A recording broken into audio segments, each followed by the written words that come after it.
ਚੜਨ ਵਾਲਿਓ ਹੱਕਾਂ ਦੀ ਪੇਟੀ ਉੱਤੇ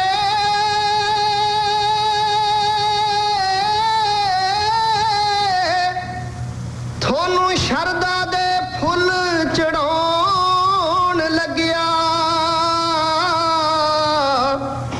ਤੁਹਾਡੀ ਯਾਦ ਵਿੱਚ ਬੈਠ ਕੇ ਦੋ ਘੜੀਆਂ ਇੱਕ ਦੋ ਪਿਆਰ ਦੇ ਹੰਝੂ ਬਹਾਨ ਲੱਗਿਆ ਤੁਹਾਨੂੰ ਮਿਲੂ ਹੁੰਗਾਰਾ ਸੰਸਾਰ ਵਿੱਚੋਂ ਮੁੱਢ ਬੰਨਿਆ ਤੁਸੀਂ ਕਹਾਣੀਆਂ ਦਾ ਸੌ ਖਾਂਦੇ ਹਾਂ ਅਸੀਂ ਜਵਾਨੀਆਂ ਦੀ ਮੁੱਲ ਤਾਰਾਂਗੇ ਅਸੀਂ ਕੁਰਬਾਨੀਆਂ ਦਾ ਜਿੱਥੇ ਗਏ ਹੋ ਅਸੀਂ ਵੀ ਆਏ ਜਾਣੋ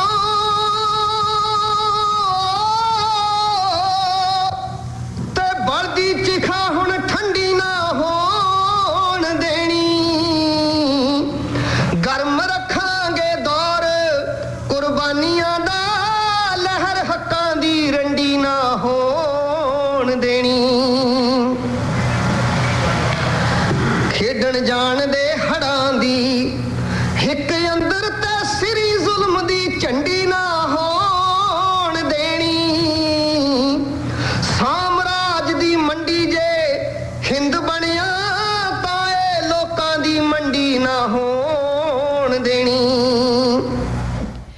दिन सोमवार 28 जनवरी 2019 वाले दिन एक बार फिर दोस्तों मैं यानी अनु ਤੁਹਾਡੇ ਲਈ ਇੱਕ ਨਵਾਂ ਪ੍ਰੋਗਰਾਮ ਲੈ ਕੇ ਹਾਜ਼ਰ ਹੋ ਗਈ ਹਾਂ ਤੁਸੀਂ ਹਰ ਸੋਮਵਾਰ ਮੇਰਾ ਭਾਰਤੀ ਜੀ ਦਾ ਔਰ ਸਾਥੀ ਨਛੱਤਰ ਸਿੰਘ ਹੋਰਾਂ ਦਾ ਸਾਥ ਦਿੰਦੇ ਹੋ ਪ੍ਰੋਗਰਾਮ ਰੇਡੀਓ ਇਨਕਲਾਬ ਵਿੱਚ ਜਿਹੜਾ ਕਿ ਤੁਸੀਂ ਸੁਣਦੇ ਹੋ ਪਲੈਨਟ 104.6 FM ਦੇ ਮਾਧਿਅਮ ਤੋਂ ਔਰ ਬਾਕੀ ਦੁਨੀਆ ਭਰ ਵਿੱਚ ਇੰਟਰਨੈਟ ਦੇ ਰਾਹੀਂ ਤੁਸੀਂ ਔਰ YouTube ਦੇ ਰਾਹੀਂ ਇਹ ਪ੍ਰੋਗਰਾਮ ਨੂੰ ਸੁਣਦੇ ਹੋ ਦੇਖਦੇ ਹੋ ਅੱਜ ਦੇ ਪ੍ਰੋਗਰਾਮ ਵਿੱਚ ਜਿਹੜੇ ਸਾਡੇ ਬੁਲਾਰੇ ਰਹਿਣਗੇ ਔਰ ਵਿਸ਼ੇ ਰਹਿਣਗੇ ਉਹ ਤੁਹਾਨੂੰ ਦੱਸਦੇ ਚੱਲੀਏ ਜਲਦ ਹੀ ਅਸੀਂ ਫੋਨ ਰਾਹੀਂ ਰਾਬਤਾ ਕਰਾਂਗੇ ਸਾਥੀ ਮੁਕੇਸ਼ ਮਲੌਦ ਨਾਲ ਜਿਹੜੇ ਕਿ ਪ੍ਰਧਾਨ ਨੇ ਜ਼ਮੀਨ ਪ੍ਰਾਪਤੀ ਸੰਘਰਸ਼ ਕਮੇਟੀ ਦੇ ਪਿਛਲੇ ਕੁਝ ਸਾਲਾਂ ਤੋਂ ਅਸੀਂ ਲਗਾਤਾਰਤਾ ਨਾਲ ਇਸ ਜਥੇਬੰਦੀ ਦਾ ਸੰਘਰਸ਼ ਜਿਹੜਾ ਕਿ ਬੇਜ਼ਮੀਨੇ ਦਲਿਤਾਂ ਵਾਸਤੇ ਸੰਘਰਸ਼ ਹੈ ਪੰਚਾਇਤੀ ਜ਼ਮੀਨ ਨੂੰ ਲੈ ਕੇ ਉਹ ਅਸੀਂ ਕਵਰ ਕਰਦੇ ਆ ਰਹੇ ਹਾਂ ਔਰ ਹੁਣ ਅਗਲੇ ਸੋਮਵਾਰ ਯਾਨੀ ਕਿ 4 ਫਰਵਰੀ ਨੂੰ ਇਹਨਾਂ ਦਾ ਜਿਹੜਾ ਇੱਕ ਅਗਲਾ ਵੱਡਾ ਐਕਸ਼ਨ ਹੈ ਚੱਕਾ ਜਾਮ ਕਰਨ ਜਾ ਰਹੇ ਨੇ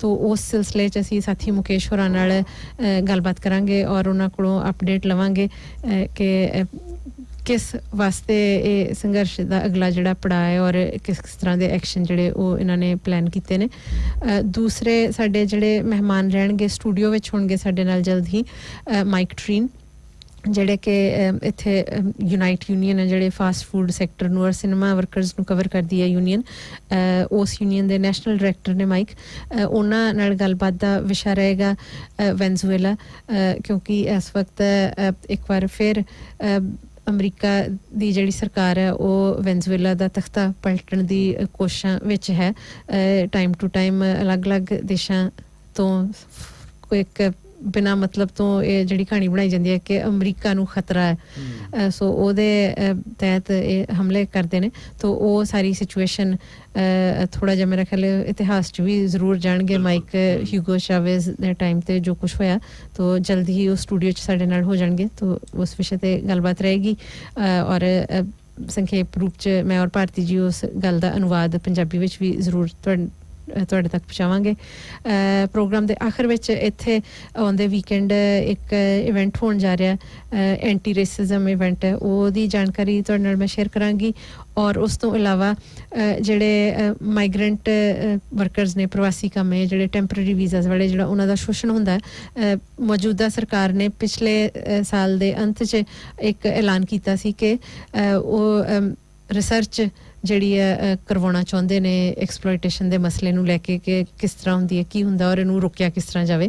ਤਾਂ ਉਹ ਰਿਸਰਚ ਜਿਹੜੀ ਹੈ ਉਹ ਸ਼ੁਰੂ ਹੋ ਗਈ ਹੈ। ਤਾਂ ਅਸੀਂ ਆਪਣੇ ਜਿਹੜੇ ਮਾਈਗਰੈਂਟ ਵਰਕਰ ਨੇ ਸੁਣ ਰਹੇ ਨੇ, ਜਾਂ ਅਗਰ ਤੁਹਾਨੂੰ ਕੋਈ ਜਾਣਦਾ ਹੋਵੇ ਉਸ ਸਥਿਤੀ 'ਚ, ਉਹਨਾਂ ਵਾਸਤੇ ਇੱਕ ਅਹਿਮ ਸੂਚਨਾ ਹੈ, ਜਾਣਕਾਰੀ ਹੈ, ਉਹ ਵੀ ਤੁਹਾਡੇ ਤੱਕ ਜ਼ਰੂਰ ਪਹੁੰਚਾਉਂਦੇ ਚੱਲਾਂਗੇ। ਤਾਂ ਮੇਰਾ ਖਿਆਲ ਹੈ ਭਾਰਤੀ ਜੀ ਐਡ ਕਰਨਾ ਚਾਹਾਂਗੇ। ਹਾਂਜੀ, ਬਹੁਤ ਸੰਖੇਪ ਸਾਥੀ ਨਛੱਤਰ ਸਿੰਘ ਹੁਣੀ ਖਾਸ ਗੱਲ ਕਰਾਂਗੇ ਕਿ ਜਿਹੜੀਆਂ ਪੰਜਾਬ ਦੇ ਵਿੱਚ, ਭਾਰਤ ਦੇ ਵਿੱਚ ਜਿਹੜੀਆਂ ਖਰੀਦ ਦੀਆਂ ਏਜੰਸੀਆਂ ਨੇ ਖੇਤੀਬਾੜੀ ਦੇ ਮਾਮਲੇ ਦੇ ਵਿੱਚ, FCI ਹੋ ਗਿਆ, ਪਨਸਪ ਹੋ ਗਿਆ, ਔਰ ਅਸੀਂ ਬਾਰ-ਬਾਰ ਗੱਲ ਨਵਉਦਾਰਵਾਦ ਦੀ ਕਰਦੇ ਹਾਂ। ਹਰ ਇੱਕ ਚੀਜ਼ ਨੂੰ ਜਿਹੜਾ ਉਹ ਪ੍ਰਾਈਵੇਟ ਹੱਥਾਂ ਦੇ ਵਿੱਚ ਵੇਚਿਆ ਜਾ ਰਿਹਾ ਹੈ। ਸੋ ਇਹ ਵੀ ਜਿਹੜੀਆਂ ਏਜੰਸੀਆਂ ਨੇ ਉਹਨਾਂ ਦਾ ਵੀ ਜਿਹੜਾ ਭੋਗ ਪਾਉਣ ਦੀ ਆ ਉਹ ਪੂਰੀ ਤਿਆਰੀ ਕੈਪਟਨ ਵੱਲੋਂ ਡਿਕਲੇਅਰ ਕਰਤੀ ਗਈ ਹੈ।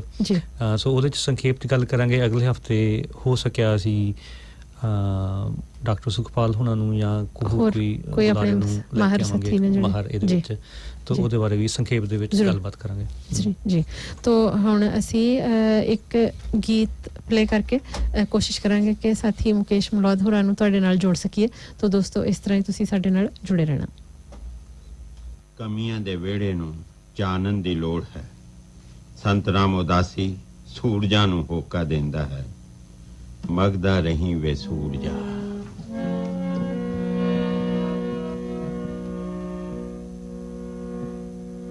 ਮਾਂ ਧਰਤੀਏ ਤੇਰੀ ਗੋਦ ਨੂੰ ਚੰਨਹਾਰ ਬਥੇਰੇ ਤੂੰ ਮਗਦਾ ਰਹੀ ਵੇ ਸੂਰਜਾ।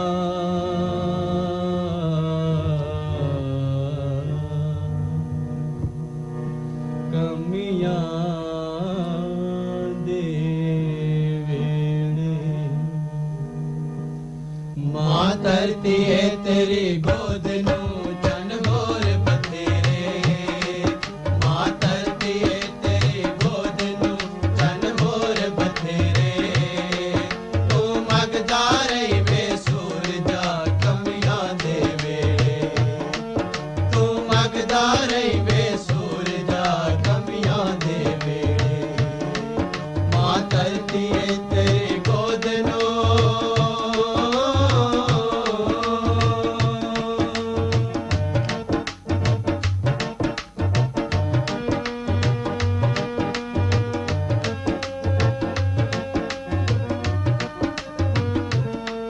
ਜਿੱਥੇ ਬੰਦਾ ਜੰਮਦਾ ਸੀਰੀ ਹੈ, ਟਕਿਆਂ ਦੀ ਮੇਰੀ ਪੀਰੀ ਹੈ। ਉਹ ਜਿੱਥੇ ਬੰਦਾ ਜੰਮਦਾ ਸੀਰੀ ਹੈ, ਟਕਿਆਂ ਦੀ ਮੇਰੀ ਪੀਰੀ ਹੈ। ਉਹ ਜਿੱਥੇ ਕਰਜ਼ੇ ਹੇਠ ਪਨੀਰੀ ਹੈ,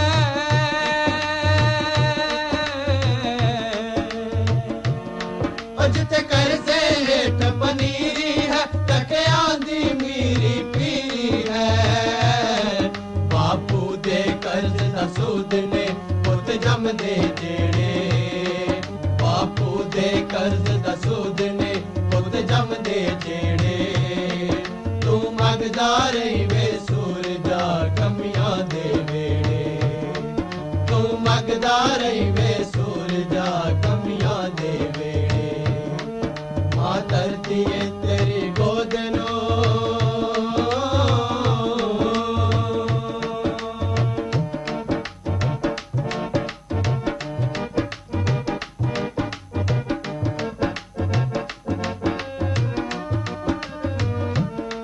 ਜਿੱਥੇ ਹਾਰ ਮੰਨ ਲਈ ਜਾਵਾਂ ਨੇ, ਜਿੱਥੇ ਕੂੰਜ ਘੇਰ ਲਈ ਕਾਵਾਂ ਨੇ। ਉਹ ਜਿੱਥੇ ਹਾਰ ਮੰਨ ਲਈ ਜਾਵਾਂ ਨੇ, ਜਿੱਥੇ ਕੂੰਜ ਘੇਰ ਲਈ ਕਾਵਾਂ ਨੇ। ਉਹ ਜਿੱਥੇ ਆਣੋ ਵਿਹਾਈਆਂ ਮਾਵਾਂ ਨੇ,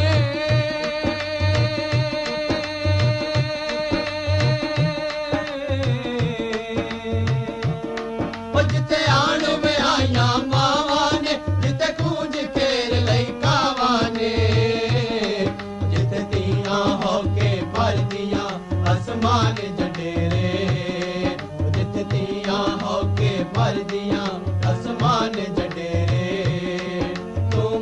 ਮੰਗਦਾ ਰਹੀ ਵੇ ਸੂਰਜਾ ਕਮੀਆਂ ਦੇ ਵੇੜੇ ਤੂੰ ਮੰਗਦਾ ਰਹੀ ਵੇ ਸੂਰਜਾ ਕਮੀਆਂ ਦੇ ਵੇੜੇ ਮਾਂ ਧਰਤੀ ਏ ਤੇਰੀ ਗੋਦ ਨੂੰ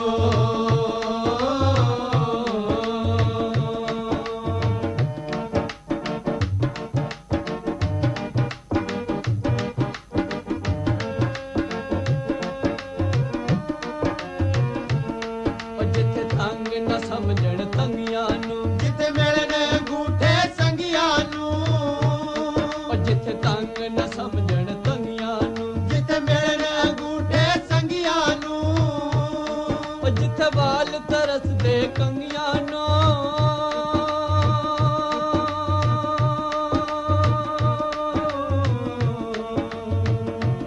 ਉਹ ਜਿੱਥੇ ਵਾਲ ਤਰਸਦੇ ਕੰਗੀਆਂ ਨੂੰ ਜਿੱਥੇ ਮਿਲਣ ਗੂਠੇ ਸੰਗੀਆਂ ਨੂੰ ਨੱਕ ਵਗਦੇ ਅੱਖਾਂ ਚੁੰਨੀਆਂ ਤੇ ਦੰਦ ਕਰੇੜੇ ਨੱਕ ਵਗਦੇ ਅੱਖਾਂ ਚੁੰਨੀਆਂ ਤੇ ਦੰਦ ਕਰੇੜੇ ਤੂੰ ਮੰਗਦਾ ਰਹੀ ਵੇ ਸੂਰਜਾ ਕਮੀਆਂ ਦੇ ਵੇੜੇ ਤੂੰ ਮੰਗਦਾ ਰਹੀ ਵੇ ਸੂਰਜਾ ਕਮੀਆਂ ਦੇ ਵੇੜੇ ਮਾਂ ਧਰਤੀ ਏ ਤੇਰੀ ਗੋਦ ਨੂੰ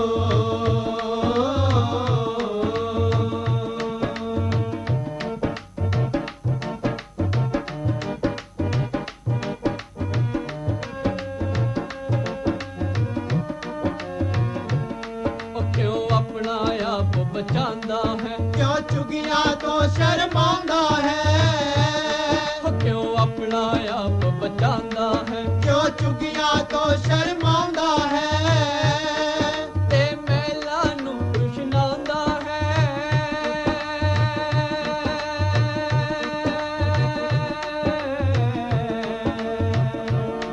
ਤੇ ਮਹਿਲਾ ਨੂੰ ਰੁਸ਼ਨਾਉਂਦਾ ਹੈ ਕਿਉਂ ਚੁਗੀਆਂ ਤੋਂ ਸ਼ਰਮਾਉਂਦਾ ਹੈ ਸਦਾ ਨਾ ਰਹਿਣਗੇ ਮੰਦਹਾਲ ਮੰਦੇੜੇ ਇਹ ਸਦਾ ਨਾ ਰਹਿਣਗੇ ਮੰਦਹਾਲ ਮੰਦੇੜੇ ਤੂੰ ਮੰਗਦਾ ਰਹੀ ਵੇ ਸੂਰਜਾ ਕਮੀਆਂ ਦੇ ਵੇੜੇ ਤੂੰ ਮੰਗਦਾ ਰਹੀ ਵੇ ਸੂਰਜਾ ਕਮੀਆਂ ਦੇ ਵੇੜੇ ਮਾਂ ਧਰਤੀ ਏ ਤੇਰੀ ਗੋਦ ਨੂੰ ਚਲ ਹੋਰ ਬਥੇਰੇ ਮਾਂ ਧਰਤੀ ਏ ਤੇਰੀ ਗੋਦ ਨੂੰ ਚੰਨ ਹੋਰ ਬਥੇਰੇ ਤੂੰ ਮੰਗਦਾ ਰਹੀ ਵੇ ਸੂਰਜਾ ਕਮੀਆਂ ਦੇ ਵੇੜੇ ਤੂੰ ਮੰਗਦਾ ਰਹੀ ਵੇ ਸੂਰਜਾ ਕਮੀਆਂ ਦੇ ਵੇੜੇ ਕਮੀਆਂ ਦੇ ਵੇੜੇ ਕਮੀਆਂ ਦੇ ਵੇੜੇ तमाम श्रोतियां का स्वागत है एक बार फिर प्रोग्राम रेडियो इनकलाब विच दोस्तों थोड़ी जी तब्दीली है साडे प्रोग्राम च क्योंकि साथी मुकेश मलौद होरां नाल असीं राबता नहीं कर पाए सो इसलिए असीं माइक ट्रीन जिहड़े कि साडे नाल स्टूडियो च ने उन्हां नाल पहलां गलबात करांगे जिस तरह कि मैं शुरू च भी इंट्रोडक्शन दित्ती सी कि माइक इत्थे जिहड़ी एक ट्रेड यूनियन है यूनाइट यूनियन जिहड़ी फास्ट फूड वर्कर्स नूं कवर करदी है सिनेमा वर्कर्स नूं होर इस तरह दे जिहड़े लाइन ऑफ वर्क्स ने उन्हां ਦੇ ਜਿਹੜੇ एम्प्लॉयमेंट राइट्स ने उन्हां ਲਈ यूनाइट लड़दी है तो उस यूनियन ਦੇ ਨੈਸ਼ਨਲ डायरेक्टर ने माइक और उस ਤੋਂ ਇਲਾਵਾ ਇੱਥੇ ਬਹੁਤ ਅਰਸਾ ਪਹਿਲਾਂ ਜੌਨ ਮਿੰਟੋ ਔਰ ਮਾਈਕ ਨੇ ਮਿਲ ਕੇ ਇੱਕ ਸੰਸਥਾ ਸ਼ੁਰੂ ਕੀਤੀ ਸੀ global peace and justice Auckland ਉਹਦੇ ਵਿੱਚ ਵੀ ਬਹੁਤ ਸਰਗਰਮ ਨੇ ਔਰ ਪਿਛਲੇ ਸਾਲ ਜਿਸ ਤਰ੍ਹਾਂ ਕਿ ਹਰ ਸਾਲ ਇਥੋਂ ਗਾਜ਼ਾ ਨੂੰ ਫਲੋਟਿਲਾ ਜਾਂਦਾ ਹੈ ਏਡ ਲੈ ਕੇ ਪੈਲੇਸਟਾਈਨ ਚ ਜਿਹੜੇ ਲੋਕ ਨਜ਼ਰਬੰਦ ਕੀਤੇ ਹੋਏ ਨੇ ਇਜ਼ਰਾਈਲ ਨੇ ਸੋ ਪਿਛਲੇ ਸਾਲ ਨਿਊਜ਼ੀਲੈਂਡ ਦੇ ਜਿਹੜੇ ਰਿਪਰੈਜ਼ੈਂਟੇਟਿਵ ਸਨ ਮਾਈਕ ਸਨ ਉਸ ਫਲੋਟਿਲਾ ਚ ਅਸੀਂ ਪਹਿਲੇ ਵੀ ਉਹ ਸਾਰੀ ਗੱਲਬਾਤ ਕਰ ਚੁੱਕੇ ਹਾਂ ਪਰ ਅੱਜ ਦਾ ਜਿਹੜਾ ਸਾਡਾ ਟੌਪਿਕ ਹੈ ਵੈਨਜ਼ੂਏਲਾ ਚ ਜਿਹੜਾ ਯੂਐਸ ओवरथ्रो करना चाहता है एक नाजायज़ तरीके नाल उस टॉपिक ते असी गलबात करांगे तो मेरे ख्याल आपां शुरुआत करदे हां भारती जी ਜਿਹਦੇ ਵਿੱਚ ਮੈਂ ਹੋਰ ਐਡੀਸ਼ਨ ਕਰਨਾ ਚਾਹੁੰਦਾ ਹਾਂ ਕਿ ਮਾਈਕ ਜਦੋਂ ਅਸੀਂ ਨਿਊਜ਼ੀਲੈਂਡ ਇਸ ਮੁਲਕ ਦੇ ਵਿੱਚ ਆਏ ਆ ਸਾਡੇ ਪ੍ਰੇਰਣਾ ਸਰੋਤ ਨੇ ਤੇ ਜਿਹੜੀ migrant workers association ਪ੍ਰਵਾਸੀ ਕਾਮਗਾਰ ਯੂਨੀਅਨ ਚਲਾ ਰਹੇ ਆ ਉਹ ਉਹਨਾਂ ਦੇ ਪਿੱਛੇ ਇਹਨਾਂ ਦਾ ਹਾਂਜੀ ਸਾਨੂੰ ਪ੍ਰੇਰਣਾ ਬਹੁਤ ਜ਼ਿਆਦਾ ਮਿਲੀ ਹੈ ਔਰ ਮਦਦ ਵੀ ਹਮੇਸ਼ਾ ਹੀ ਰਹਿੰਦੀ ਹੈ ਹਾਂਜੀ ਬਿਲਕੁਲ ਔਰ ਜਿਹੜੀ ਇਹ ਸਾਰੀ ਸੰਸਥਾ ਸ਼ੁਰੂ ਹੋਈ ਹੈ ਸਾਡੇ ਨਿਊਜ਼ੀਲੈਂਡ ਤੇ ਸਭ ਤੋਂ ਪਹਿਲੇ ਸਾਡੇ ਕੰਟੈਕਟ ਦੇ ਵਿੱਚ ਆਉਣ ਵਾਲੇ ਇਹ ਕਾਮਰੇਡ ਨੇ ਸੋ ਇਹਨਾਂ ਦਾ ਅਸੀਂ ਹਮੇਸ਼ਾ ਇਸ ਗੱਲ ਤੋਂ ਸ਼ੁਕਰਗੁਜ਼ਾਰ ਰਹਾਂਗੇ ਤੋ mic So what's going on here? It's the U.S. imperialism at its best. I think we should start a bit of history of this regime tumbling, and especially in South America. What happened to Hugo Chavez a few years ago? So can we just go into a bit of the history of how American imperialism is at its best at the moment, or been its best everywhere? Yeah. So. Yeah, they're trying to, clearly the US government is trying to overthrow the legitimate and elected government of Venezuela in a completely undemocratic coup attempt. And this is not new behaviour for the US government. In fact, the history of they treat Latin America in particular, Central and South America, as their backyard. They intervene in elections, they support their preferred candidates, they organise coups and sanctions and attempts to undermine governments that disagree with them. So they've done it, we can go back to the 73 coup in Chile against an elected left-wing government, and there Nixon, who was the Secretary of State, said we're going to make the economy scream in the preparations for that coup. We had coups in Argentina and Brazil and the imposition of death squad regimes, so governments that could only maintain their power through the creation and implementation of death squads to eliminate opposition. This was true in Guatemala and El Salvador and in Colombia, and it's rich for the US and even very recently again there was the overthrow of illegal overthrow of the regimes in Ecuador and in Honduras. So yes, this is a pattern, and it's a very sad pattern, because people in Latin America die and suffer as a consequence. Yeah. Mike, I think this is very important, because the Venezuelan people are definitely suffering. There's no doubt about that. There's not enough food, medicine, and all the everyday commodity. So whose fault is that? Is it yes. Well, that's when I said that. When they said that they would make when Nixon and Kissinger discussed Chile, they talked about making the economy scream, which is what they've done to Venezuela. So, but they took advantage, in particular, of the collapse in oil price, because why? In fact, part of the reason why the United States is so interested in overthrowing the government of Venezuela is because they sit atop the largest oil fields, one of the largest oil fields in the world, and they also have large gold deposits, and this is on at least one commodity a relatively rich country, but the economy has been completely geared towards the production of oil and export of oil, and the collapse in oil prices by over 50% a few years ago was taken advantage of by the United States to try to collapse all their foreign exchange earnings. So they've even stolen $1 billion worth of gold that's deposited at the Bank of England, which belongs to the Central Bank of Venezuela. They simply refuse to return it.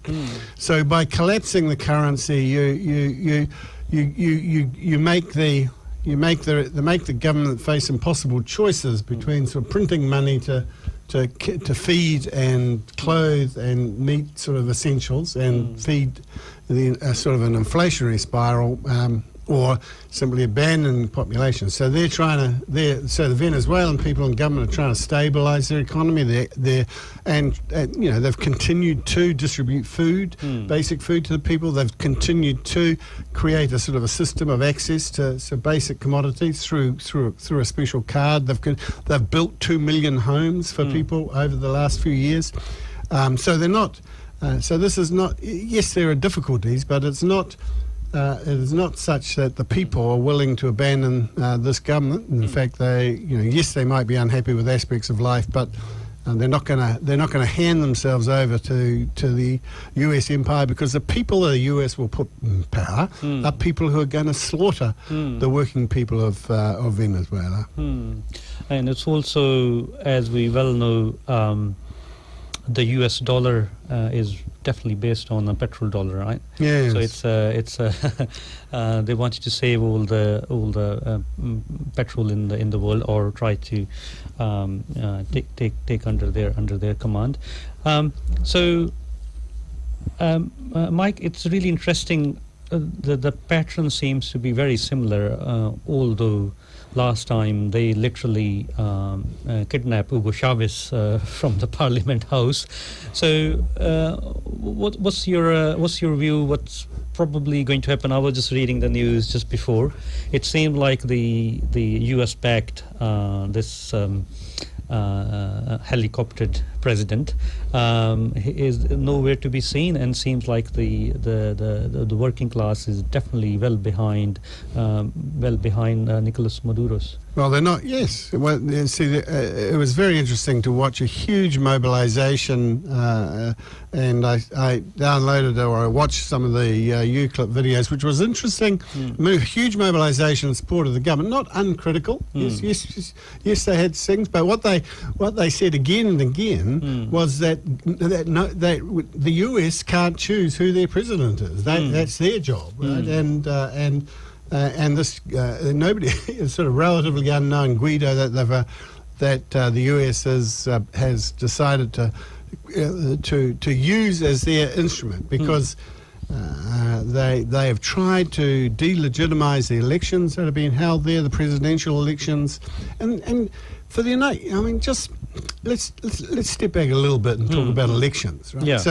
So there's a country in the world where the president lost by 3 million votes to another candidate, but was installed as president of that country by an anachronistic institution called an electoral court. So Trump, with 3 million fewer votes than Hillary Clinton, was made president of the United States. This happened with Gore and Bush before as well. So he lost the election, yet was imposed by an anachronistic electoral college on the American people. He received a total of about 25% of the popular vote, of the eligible vote. And Maduro, even in an election where the main opposition, many of the main, not all of them, but many of the main opposition candidates boycotted the election. Still 46% of people voted, similar to what voted in the United States election. Still, he got 67% of the vote. So a third, unlike Bush got a sort of a quarter of the eligible voters voting for him, but Maduro got a third of the eligible voters voting for him.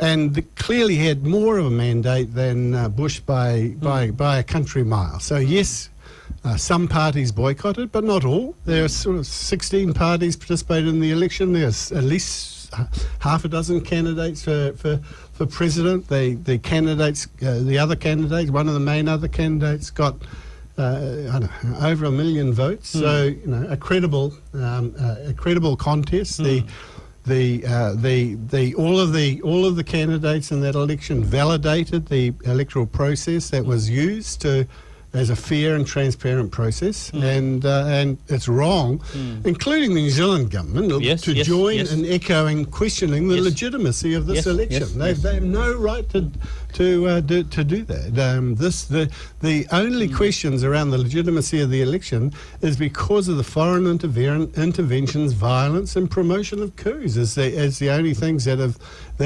degraded the democratic process in Venezuela. The Chavista forces, named after, using the former President Chavez, who unfortunately died, was extremely popular. But the movement around Chavez and the parties and movements that he has found, they've had 24 elections in the last 10 or so years in Venezuela, and they've won 23 of them. They lost one, unfortunately, but generally they've won every single one of them. And the opposition has generally participated fully in nearly all of the elections until the last year or so, when they've gone. After first they had a coup. You're right. They tried to overthrow Chavez. And then they participated in elections for a while, but then it appears the United States has been provoking or encouraging a boycott and violent protests against the government to put them in a bad light and create difficulty there and use their economic power, because the empire, with the control of the US dollar, with its most of its Venezuela's trade, with North America and significant, and with time needed to develop alternatives things, they're going for the kill, and they need to be opposed. We need to give our solidarity to the people of Venezuela. Absolutely. I repeat probably the Vincent Peter. He said he doesn't recognize either of the president. Yes. And in the meantime, we have our Prime Minister, discussing how the New Zealand troops can be part of the NATO. So I think at least as a sort of island, small country, we really. It's really amazing, Mike. Just probably a bit of diversion. After lunch, I go for a walk at work, and there's this old fellow, a retired fellow. He's not a communist, or he's just a normal Joe Block. He was a diesel mechanic in his whole life. He come with a dog for a walk, and recently, from last few years, and he's been visiting Cuba.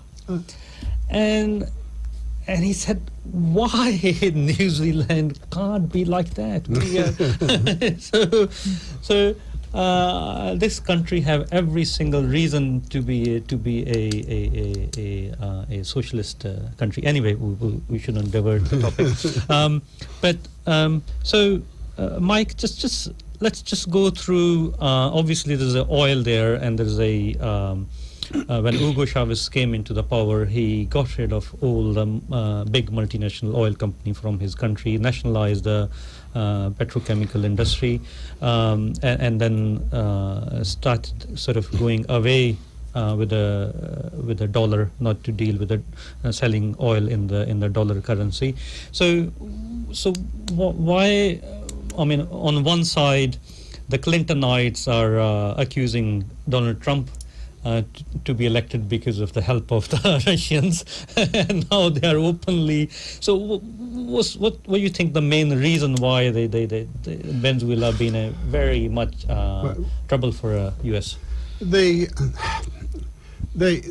U.S. knows that it's got a strong support base in Venezuela too. So there is.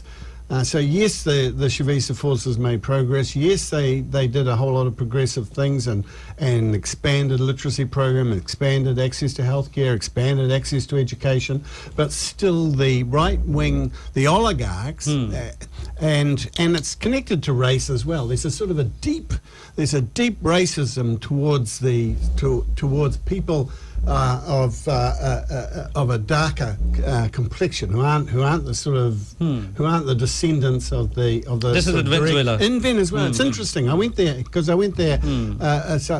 decade ago now, I think, close to. But it was interesting how still the issue of race was sort of deep in the society. And Chavez was considered a darkie, and was considered and uncouth in some way, right? So the elites had a deep racist and class hatred of the people. So there's sort of indigenous Latin people, but also people of African descent who were brought to Venezuela as well. So it's a real sort of mixture of elite, deep elite hatred of these popular forces trying to establish a democratic control over their country, and they weren't going to put up with any of it, and so they tried to do the coup. People should go. I think you can find just Google the YouTube thing. It's called.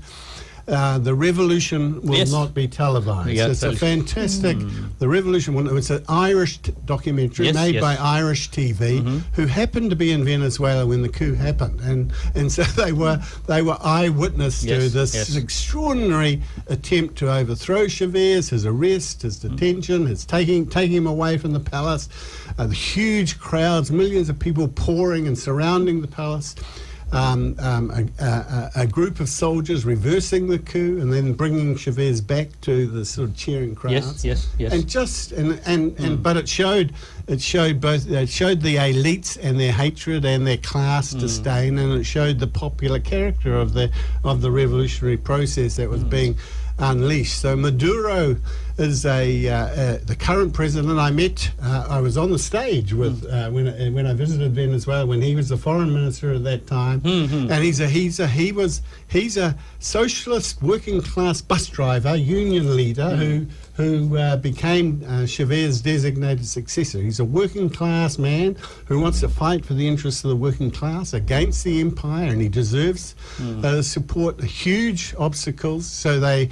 And so Trump is just ramping up the sort of pressure on anyone who's sort of, including Cuba, including Nicaragua, including Venezuela, but targeting Venezuela in particular at the moment, just looking at every opportunity to sort of paralyze the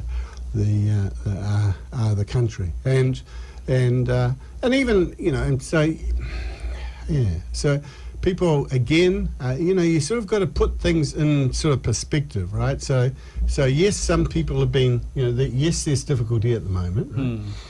Right? Yes, some people have left Venezuela, but Venezuela has fewer voluntary external migrants than any other country in Latin America. Venezuela has 6 million Colombians living in its territory who have fled the country next door, who have fled the country next door and live in Venezuela, and some, a few middle class Venezuelans have gone to, or even a few 100,000 may have gone to Colombia, but 6 million close to Colombians are living in Venezuela and fleeing the genocidal sort of war and. A civil war and drug-fueled war from that sort of cocaine-riddled country, and this country, Colombia, is being held up as a paragon of virtue compared to Venezuela. Its elections are being recognised as legitimate. It's sort of death squads because Labour in Colombia today weekly. Working people are being assassinated by the regime and its instruments, but there's no news of that. People are not being assassinated in Venezuela. That is a lie if anyone says it. But in Colombia and now beginning also in Brazil from the new right-wing things, they target working class and indigenous and sort of political. Farmers, peasants, farmers, political leaders, and assassinate them on a weekly basis, and we hear nothing about that.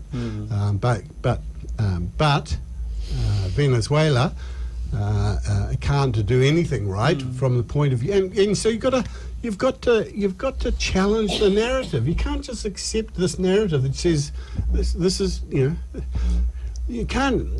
And that's why it's wrong for the New Zealand government to accept the narrative established by the United States when it is known that the United States is a hostile regime, wants to overthrow the Venezuelan government, has supported and tried to do it in the past. When they overthrew Chavez, the U.S. government supported the the coup, Yes. and lamented its failure. So and in fact, it looked like the entire thing was orchestrated by this latest coup attempt, orchestrated by the United States. So this guy declares himself sort of president. He's recognised by Trump within sort of a few hours. Then Canada does it, and the UK does it. And you have that warmonger Bolton. What's his name? And then they appoint. See, then they appoint, because again, it's illustrative. So Bolton, who's the U.S. secretary, who's responsible for overthrowing this things, has appointed one of the key figures from the Reagan administration, who was supporting the vicious war in El Salvador and in Nicaragua, and the death squad and the creation of death squad regimes in El Salvador, and using death squads and sort of militias and so on against Nicaragua to try to destroy that country, and supported these regimes in Guatemala again with death squads. This guy has been appointed to help oversee this claim that they are supporting democracy in Venezuela. He was the architect of death squads in Central America, and supplying them. And now he's been appointed to oversee the overthrow of the Venezuelan government. If they succeed, they'll have death squads in Venezuela. No question. There's no doubt.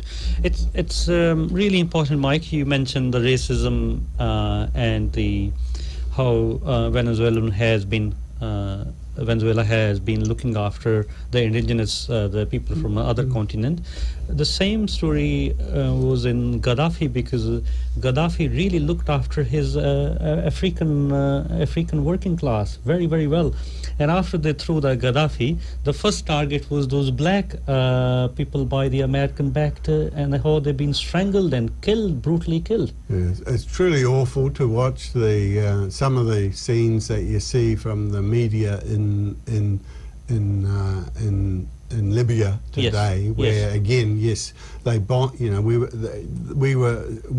world was supposed to support the bombing of this regime and its destruction, and again, with just on the word of the Empire says he's a bad guy. The Empire says he needs to go. The Empire says that that we know best for you, and the outcome for Libya is just this open slave markets in some of these cities. Human beings are being bought and sold, and it's become the main sort of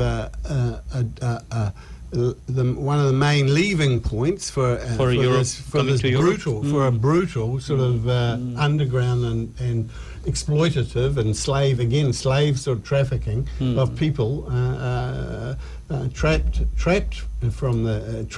in Libya, or trying to get to Europe, and being kidnapped and extorted and sold as a restoration of sort of slavery. So we can't accept the Empire's decisions in this regard, and you've got the sort of one of the main parliament. And what is the main parliament now? The main party in Iraq is now called for the removal of all the foreign troops, and New Zealand's still trying to pretend that it's doing something useful there by training some people. Whereas the party that did the most well in the most recent elections they've had in Iraq wants the foreign troops to go. They want their own national sovereignty back, and they got the poor president of Afghanistan talking about how just literally tens of thousands of his 50,000 troops have been slaughtered in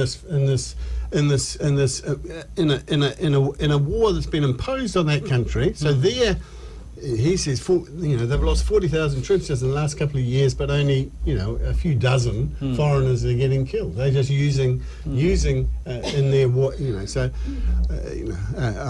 they're talking about sort of, I hope they succeed, because that fratricidal conflict, if it can be brought to an end, but it won't be brought to an end while they remain under foreign occupation. Yeah.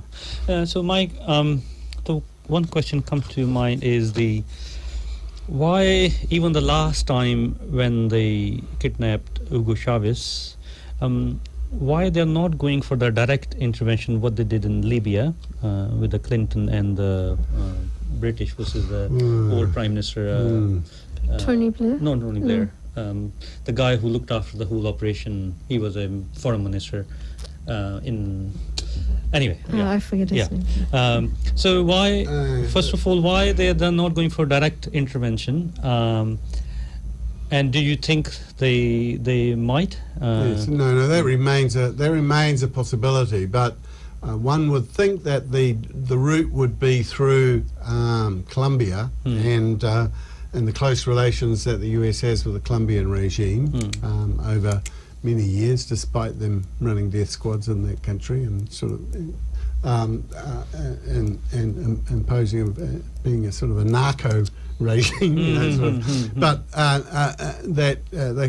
the military is a quite a formidable force. Colombian military, they've been fighting sort of their own sort of civil war for many decades, and so they're sort of quite combat hardened. So that there's a risk. The Brazilian government is extreme in its extreme right now, and it's probably making all sorts of threats. So, but I think the challenge is bigger. You think? Than, so, but there's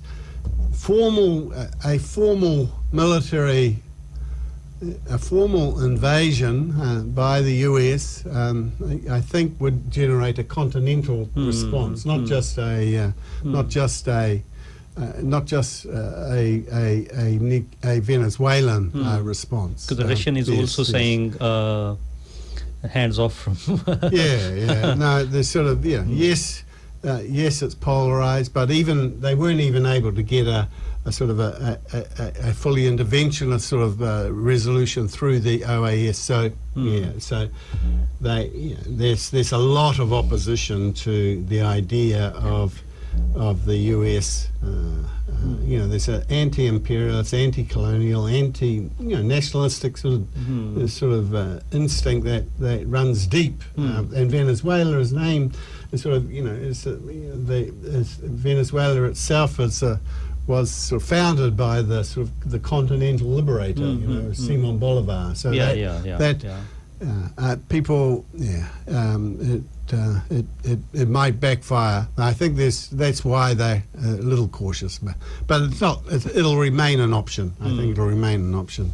They're trying to see, and this is what I don't know is how deeply transformed the military is. I met military people who were clearly left-wing, sort of socialist-minded officers. So, but I don't know how widespread that is in the Venezuelan military. One of the advantages Venezuela had was that it never sent its officer corps were never sent to the United States to the School of the Americas, where most of the officers from other countries were, and so for what the Venezuelans sent their officers to universities, but at the time there was especially in the 70s and so on, there was a deep radicalization happening, and which affected people like Chavez among the students. So they were thinking about political ideas. So I don't know. Yes, there's many of the officers are socialist minded, but I don't know what the percentage is. I think there's obviously as they put pressure on. Because I think one of the things is you get with officers and officer corps and sort of you get an institutional protection. Yes. So if they feel if they feel the state is unable to protect their institutional privileges by, the empire crushing the currency, Yes. not being able to, pay them on a regular basis, not being able to supply them with their military tools that they Yes, want on a regular yes. basis, there's a risk of an institutional sort of reflexive move by the officer corps to protect the institution by overthrowing removing the government. I think that remains a risk. I hope it's not a strong one, but it remains a risk. The one thing I noticed, Mike, like with Iraq, where the Western media and imperialist media, I remember the story, in hospital soldiers are throwing babies, and then in Libya,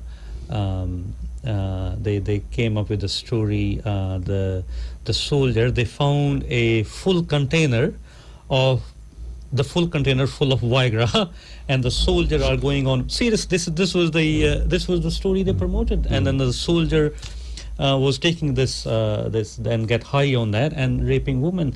So on a propaganda wise, I'm not sure either they know, the imperialists know the propaganda is not going to work. They haven't actually started yet. That sort of. Why do you think? Yeah, there's been a lot of the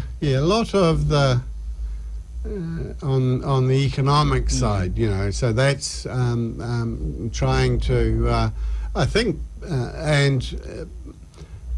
but it's been,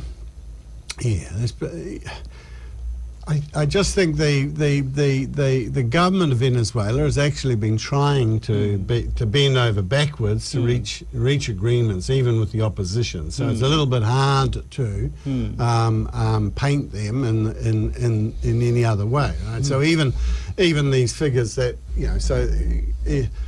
even people who were openly supporting the violence and the overthrow of the government appear to be allowed to sort of continue to function politically. The main television channels are still owned by anti-government right-wing sort of forces. So it's hard to, I think it's difficult to sort of justify that. And the government has tried to avoid, despite huge provocations a few years ago when they had lots of very violent demonstrations to sort of avoid shooting the opposition, which is what they were desperately wanted to happen. And in fact, you'll see during the revolution will not be televised. There is an example of them shooting and they were shooting themselves, right? Shooting. So in order to discredit the government, they had right-wing sort of militia types on a bridge shooting into the anti-government crowd, right? But they're showing it opposite way. So, Mike, we probably need to translate the whole talk. So, what do you say to the listener? I mean, we are not in Venezuela. I mean, what we can do to There's a few things we can do. I think there will be. We just need to start getting the truth out. We need to probably organise some protests at least at the US consulate. We may be able to invite the Venezuelan ambassador who's based in Australia to come and talk. The Cuban ambassador is coming up next week and is going to be doing a presentation at the United Union office. Little small things, but just important to say that we're against the empire. We're on your side, and we've got these are key moments in the history of humanity. And if we allow the empire to turn the clock back, then all of Latin America is at risk. Well, we'll give you the duty to get Venezuelan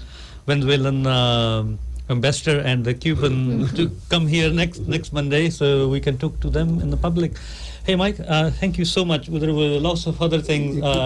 ਇੱਕ ਸਵਾਲ Yeah. ਉਹਦੇ ਵਿੱਚ ਆਇਆ ਨਹੀਂ ਜੇਕਰ ਜਿਹੜਾ ਰਾਸ਼ਟਰਪਤੀ ਪਹਿਲਾਂ ਜਿਹਦੀ ਮੌਤ ਹੋ ਗਈ ਸੀ Hugo Chavez ਉਹਦੇ ਨਾਲ ਜਿਹੜੀਆਂ ਉਹਦੀਆਂ ਨੀਤੀਆਂ ਪ੍ਰਤੀ ਜਦੋਂ ਚੋਣ ਹੋਈ ਸੀ ਨਾ ਉਹਦੇ ਵਿੱਚ ਮੁੜ ਕੇ ਜਿਹੜਾ ਹੁਣ ਦਾ ਰਾਸ਼ਟਰਪਤੀ ਆ ਇਹਨੂੰ ਆਧਾਰ ਸਮਝਿਆ ਜਾਂਦਾ ਸੀ ਉਹਦੇ ਪ੍ਰਤੀ ਕਿਉਂਕਿ ਉਸ ਰਾਸ਼ਟਰਪਤੀ ਨੇ ਜਿਹੜੀ ਮਤਲਬ ਹੈਗੀ ਆ ਤੇਲ ਆ ਉਹਦਾ ਰਾਸ਼ਟਰੀਕਰਨ ਕੀਤਾ ਸੀਗਾ ਉਹਦੇ ਬਾਅਦ ਜਾ ਕੇ ਮੁੜ ਕੇ ਅਮਰੀਕਾ ਦੇ ਦਬਾਅ ਦੇਣ ਦੇ ਬਾਵਜੂਦ ਵੀ ਉਹਦੇ ਮਤਲਬ ਉਹਦੇ ਚ ਜ਼ਿਕਰ ਨਹੀਂ ਆਇਆ ਮੁੜ ਕੇ ਜਾਣੀ ਵੀ ਉਹਦੇ ਤੇ ਇਹਦੇ ਕੋਈ ਫਰਕ ਲੱਗਾ ਜਿਹਦੀ ਕਾਰਨ ਮੁੜ ਕੇ ਵੀ ਇਹਦੇ ਨਾਲ ਅਸੀਂ ਡਿਸਕਸ ਕਰ ਲਾਂਗੇ ਹਾਂ ਮੈਨੂੰ ਹੈਗੀ ਨੌਲੇਜ ਥੋੜੀ ਜੀ ਜ਼ਰੂਰ ਗੱਲ ਕਰਾਂਗੇ ਨਹੀਂ ਮੈਂ ਕਹਿੰਦਾ ਪਤਾ ਕਰ ਲੈਂਦੇ ਹਾਂ ਸੋ ਮੇਰੇ ਖਿਆਲ ਸਾਥੀ ਜੀ ਨੂੰ ਇਜਾਜ਼ਤ ਦਈਏ mic thank you very much Mike. Thank you. Thanks very much. I will translate all of this. do the rallies and the rest. Thanks for coming. Thank you. Thanks.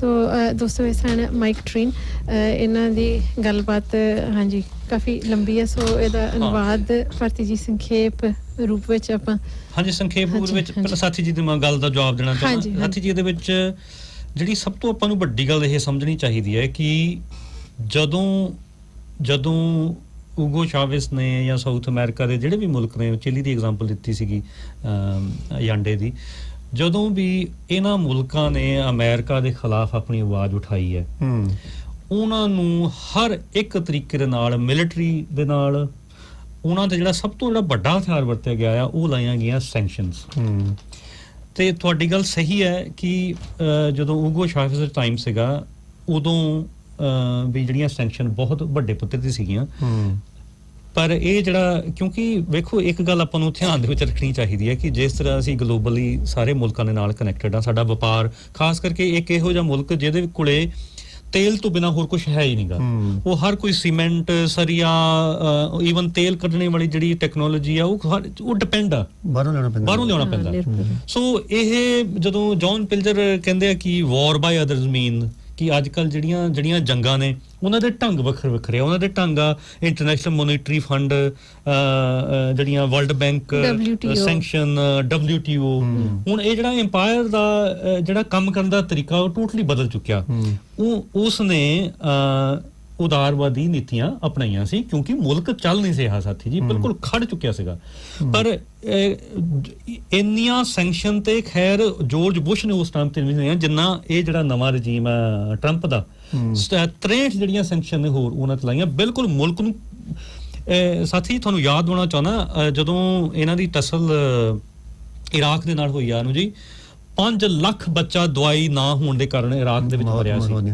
ਠੀਕ ਹੈ ਉਹ ਕੀ ਹੁੰਦਾ ਕੀ ਆ ਕਿ ਉਹ ਸੈਂਕਸ਼ਨ ਦੇ ਨਾਲ ਲੋਕਾਂ ਨੂੰ ਪ੍ਰਵੋਕ ਕੀਤਾ ਜਾਂਦਾ ਫਿਰ ਉਹਦੀ ਨਾਲ ਦੀ ਨਾਲ ਬਾਕਾਇਦਾ CIA ਵਰਗੀਆਂ ਏਜੰਸੀਆਂ ਉੱਥੇ ਜਾ ਕੇ ਇੱਕ ਗਰੁੱਪ ਲੋਕਾਂ ਦਾ ਤਿਆਰ ਮਤਲਬ ਕਈ ਤਰੀਕੇ ਦੇ ਨਾਲ ਮੁਲਕ ਨੂੰ ਉਹਨਾਂ ਨੂੰ ਜਿਹੜੀ ਆਪੋਜੀਸ਼ਨ ਆ ਮਲੀਸ਼ੀਆ ਜਿਹੜਾ ਖੜਾ ਕੀਤਾ ਜਾਂਦਾ ਵਿਰੋਧ ਖੜਾ ਕੀਤਾ ਜਾਂਦਾ ਔਰ ਇਹ ਗੱਲ ਤੁਹਾਡੀ ਸਹੀ ਹੈ ਕਿ ਕਈ ਜਿਹੜੇ ਸਾਥੀ ਸੀਗੇ ਉਹ ਕਹਿ ਰਹੇ ਸੀਗੇ ਕਿ ਸ਼ਾਇਦ ਜਿਹੜਾ ਇਵੋ ਆਪਣੇ ਜਿਹੜਾ ਮਡੂਰੋਸ ਵਾ ਸ਼ਾਇਦ ਇਹ ਵਿਕ ਜਾਊਗਾ ਪਰ ਉਹ ਬੰਦਾ ਵਿਕਿਆ ਨਹੀਂ ਹੈਗਾ ਉਹਨੇ ਊਗੋ ਚਾਵੇਸ ਵਾਲਾ ਜਿਹੜੀਆਂ ਸੀਗੀਆਂ ਨੀਤੀਆਂ ਉਹ ਕਾਇਮ ਰੱਖੀਆਂ ਨੇ ਜਿੱਦਾਂ ਜਿਹੜਾ ਤੇਲ ਦੀਆਂ ਜਿਹੜੀਆਂ ਆਪਣੇ ਰਾਸ਼ਟਰੀਕਰਨ ਕੀਤਾ ਕੰਪਨੀਆਂ ਦਾ ਸੋ ਇਸ ਕਰਕੇ ਜਿਹੜਾ ਹਮਲਾ ਹੁਣ ਇਹ ਹੋ ਰਿਹਾ ਹੈਗਾ ਆ ਔਰ ਸਾਥੀ ਜੀ ਮੈਂ ਤੁਹਾਨੂੰ ਦੱਸਣਾ ਚਾਹੁੰਦਾ ਕਿ ਇਸ ਮੁਲਕ ਨੂੰ ਕ੍ਰਿਪਲ ਕਰਨ ਵਾਸਤੇ ਇਸ ਮੁਲਕ ਨੂੰ ਬਰਬਾਦ ਕਰਨ ਵਾਸਤੇ ਇਹਨਾਂ ਨੇ ਅਮਰੀਕਾ ਨੇ ਆਪਣੇ ਜਿਹੜੇ ਤੇਲ ਦੇ ਜਜ਼ੀਰੇ ਸੀਗੇ ਉਹ ਖੋਲ ਲਏ ਕਿਉਂਕਿ ਅਮਰੀਕਾ ਦੇ ਵਿੱਚ ਵੀ ਤੇਲ ਬਹੁਤ ਰਿਜ਼ਰਵ ਪਿਆ ਆ ਖਾਸ ਕਰਕੇ ਜਿਹੜਾ ਉਹਨੂੰ ਜੀ ਉਹ ਫ੍ਰੈਕਿੰਗ ਵਾਲਾ ਜਿਹੜਾ ਔਰ ਹੋਇਆ ਕੀ ਹੈ ਕਿ ਇਹਨਾਂ ਨੂੰ ਇਸ ਮੁਲਕ ਨੂੰ ਖਤਮ ਕਰਨ ਦਾ ਉਹਨਾਂ ਕੋਲ ਇੱਕੋ ਇੱਕ ਢੰਗ ਸੀਗਾ ਕਿ ਇਹਨਾਂ ਦੇ ਕੋਲੋਂ ਤੇਲ ਇੰਪੋਰਟ ਕਰਨਾ ਬੰਦ ਕਰ ਦੇ ਸਭ ਤੋਂ ਪਹਿਲਾਂ ਇਹਨਾਂ ਨੇ ਇਹ ਕੰਮ ਕੀਤਾ ਹੈ ਨਾ ਉਹ ਵੀ ਇਸ ਰਾਸ਼ਟਰਪਤੀ ਦੇ ਹੁੰਦੇ ਆ ਇਹਦੇ ਹੁੰਦੇ ਹਾਂਜੀ ਸੋ ਐਨੀਵੇ ਸੋ ਇਹ ਮਸਲਾ ਦਾ ਇਹ ਸੀਗੀ ਉਹਦੇ ਵਿੱਚ ਗੱਲਬਾਤ ਸੋ ਆਪਾਂ ਹੁਣ ਉਹਨੂੰ ਜਿਹੜੀ ਟ੍ਰਾਂਸਲੇਸ਼ਨ ਜਿਹੀ ਕਰਨੀ ਚਾਹੀਏ ਸਾਥੀ ਦੀ ਗੱਲਬਾਤ ਜੀ ਉਹ ਦੇ ਵਿੱਚ ਇਹੀ ਹੈ ਕਿ ਜਿਹੜਾ US ਦਾ ਜਿਹੜਾ US ਇੰਪਾਇਰ ਵਾ ਉਹਦਾ ਅਸੀਂ ਬਾਰ-ਬਾਰ ਵੀ ਗੱਲ ਕਰ ਚੁੱਕੇ ਕਿ ਉਹਦਾ ਜਿਹੜਾ ਡਾਲਰ ਵਾ ਕਿਸੇ ਟਾਈਮ ਦੇ ਉੱਪਰ 골ਡ ਦੇ ਬੇਸ ਤੇ ਹੁੰਦਾ ਸੀਗਾ ਪਰ ਉਹ ਤੇਲ ਦੇ ਉੱਪਰ 1900 ਜਿਹੜਾ ਸਟੀਗਲ ਗਲਾਸ-ਸਟੀਗਲ ਐਕਟ ਦੇ ਮੁਤਾਬਕ ਉਹ ਜਿਹੜਾ ਪੈਟਰੋ ਡਾਲਰ ਵਾ ਕਿ ਜੇ US ਦਾ ਦੇ ਡਾਲਰ ਤਾਂ ਹੀ ਬਚ ਸਕਦਾ ਜੇ ਉਹਨਾਂ ਦਾ OPEC ਜਿਹੜੀ ਏਜੰਸੀ ਹੈ ਜਿਹੜੀ ਸਾਰਾ ਇਹਨਾਂ ਨੇ ਜਿਹੜੀ ਅਰਬ ਮੁਲਕ ਨੇ ਆਪਣੇ ਸਾਊਦੀ ਅਰੇਬੀਆ ਉਹ ਆਪਣੇ ਹੇਠਾਂ ਲੈ ਕੇ ਤੁਸੀਂ ਜਿਹੜਾ ਵਪਾਰ ਕਰੋਗੇ ਜਿਹੜਾ ਆਇਲ ਦਾ ਵਪਾਰ ਹੋਊਗਾ ਤੇਲ ਦਾ ਵਪਾਰ ਹੋਊਗਾ ਉਹ ਸਾਰੇ ਦਾ ਸਾਰਾ ਡਾਲਰ ਦੇ ਵਿੱਚ ਹੋਊਗਾ।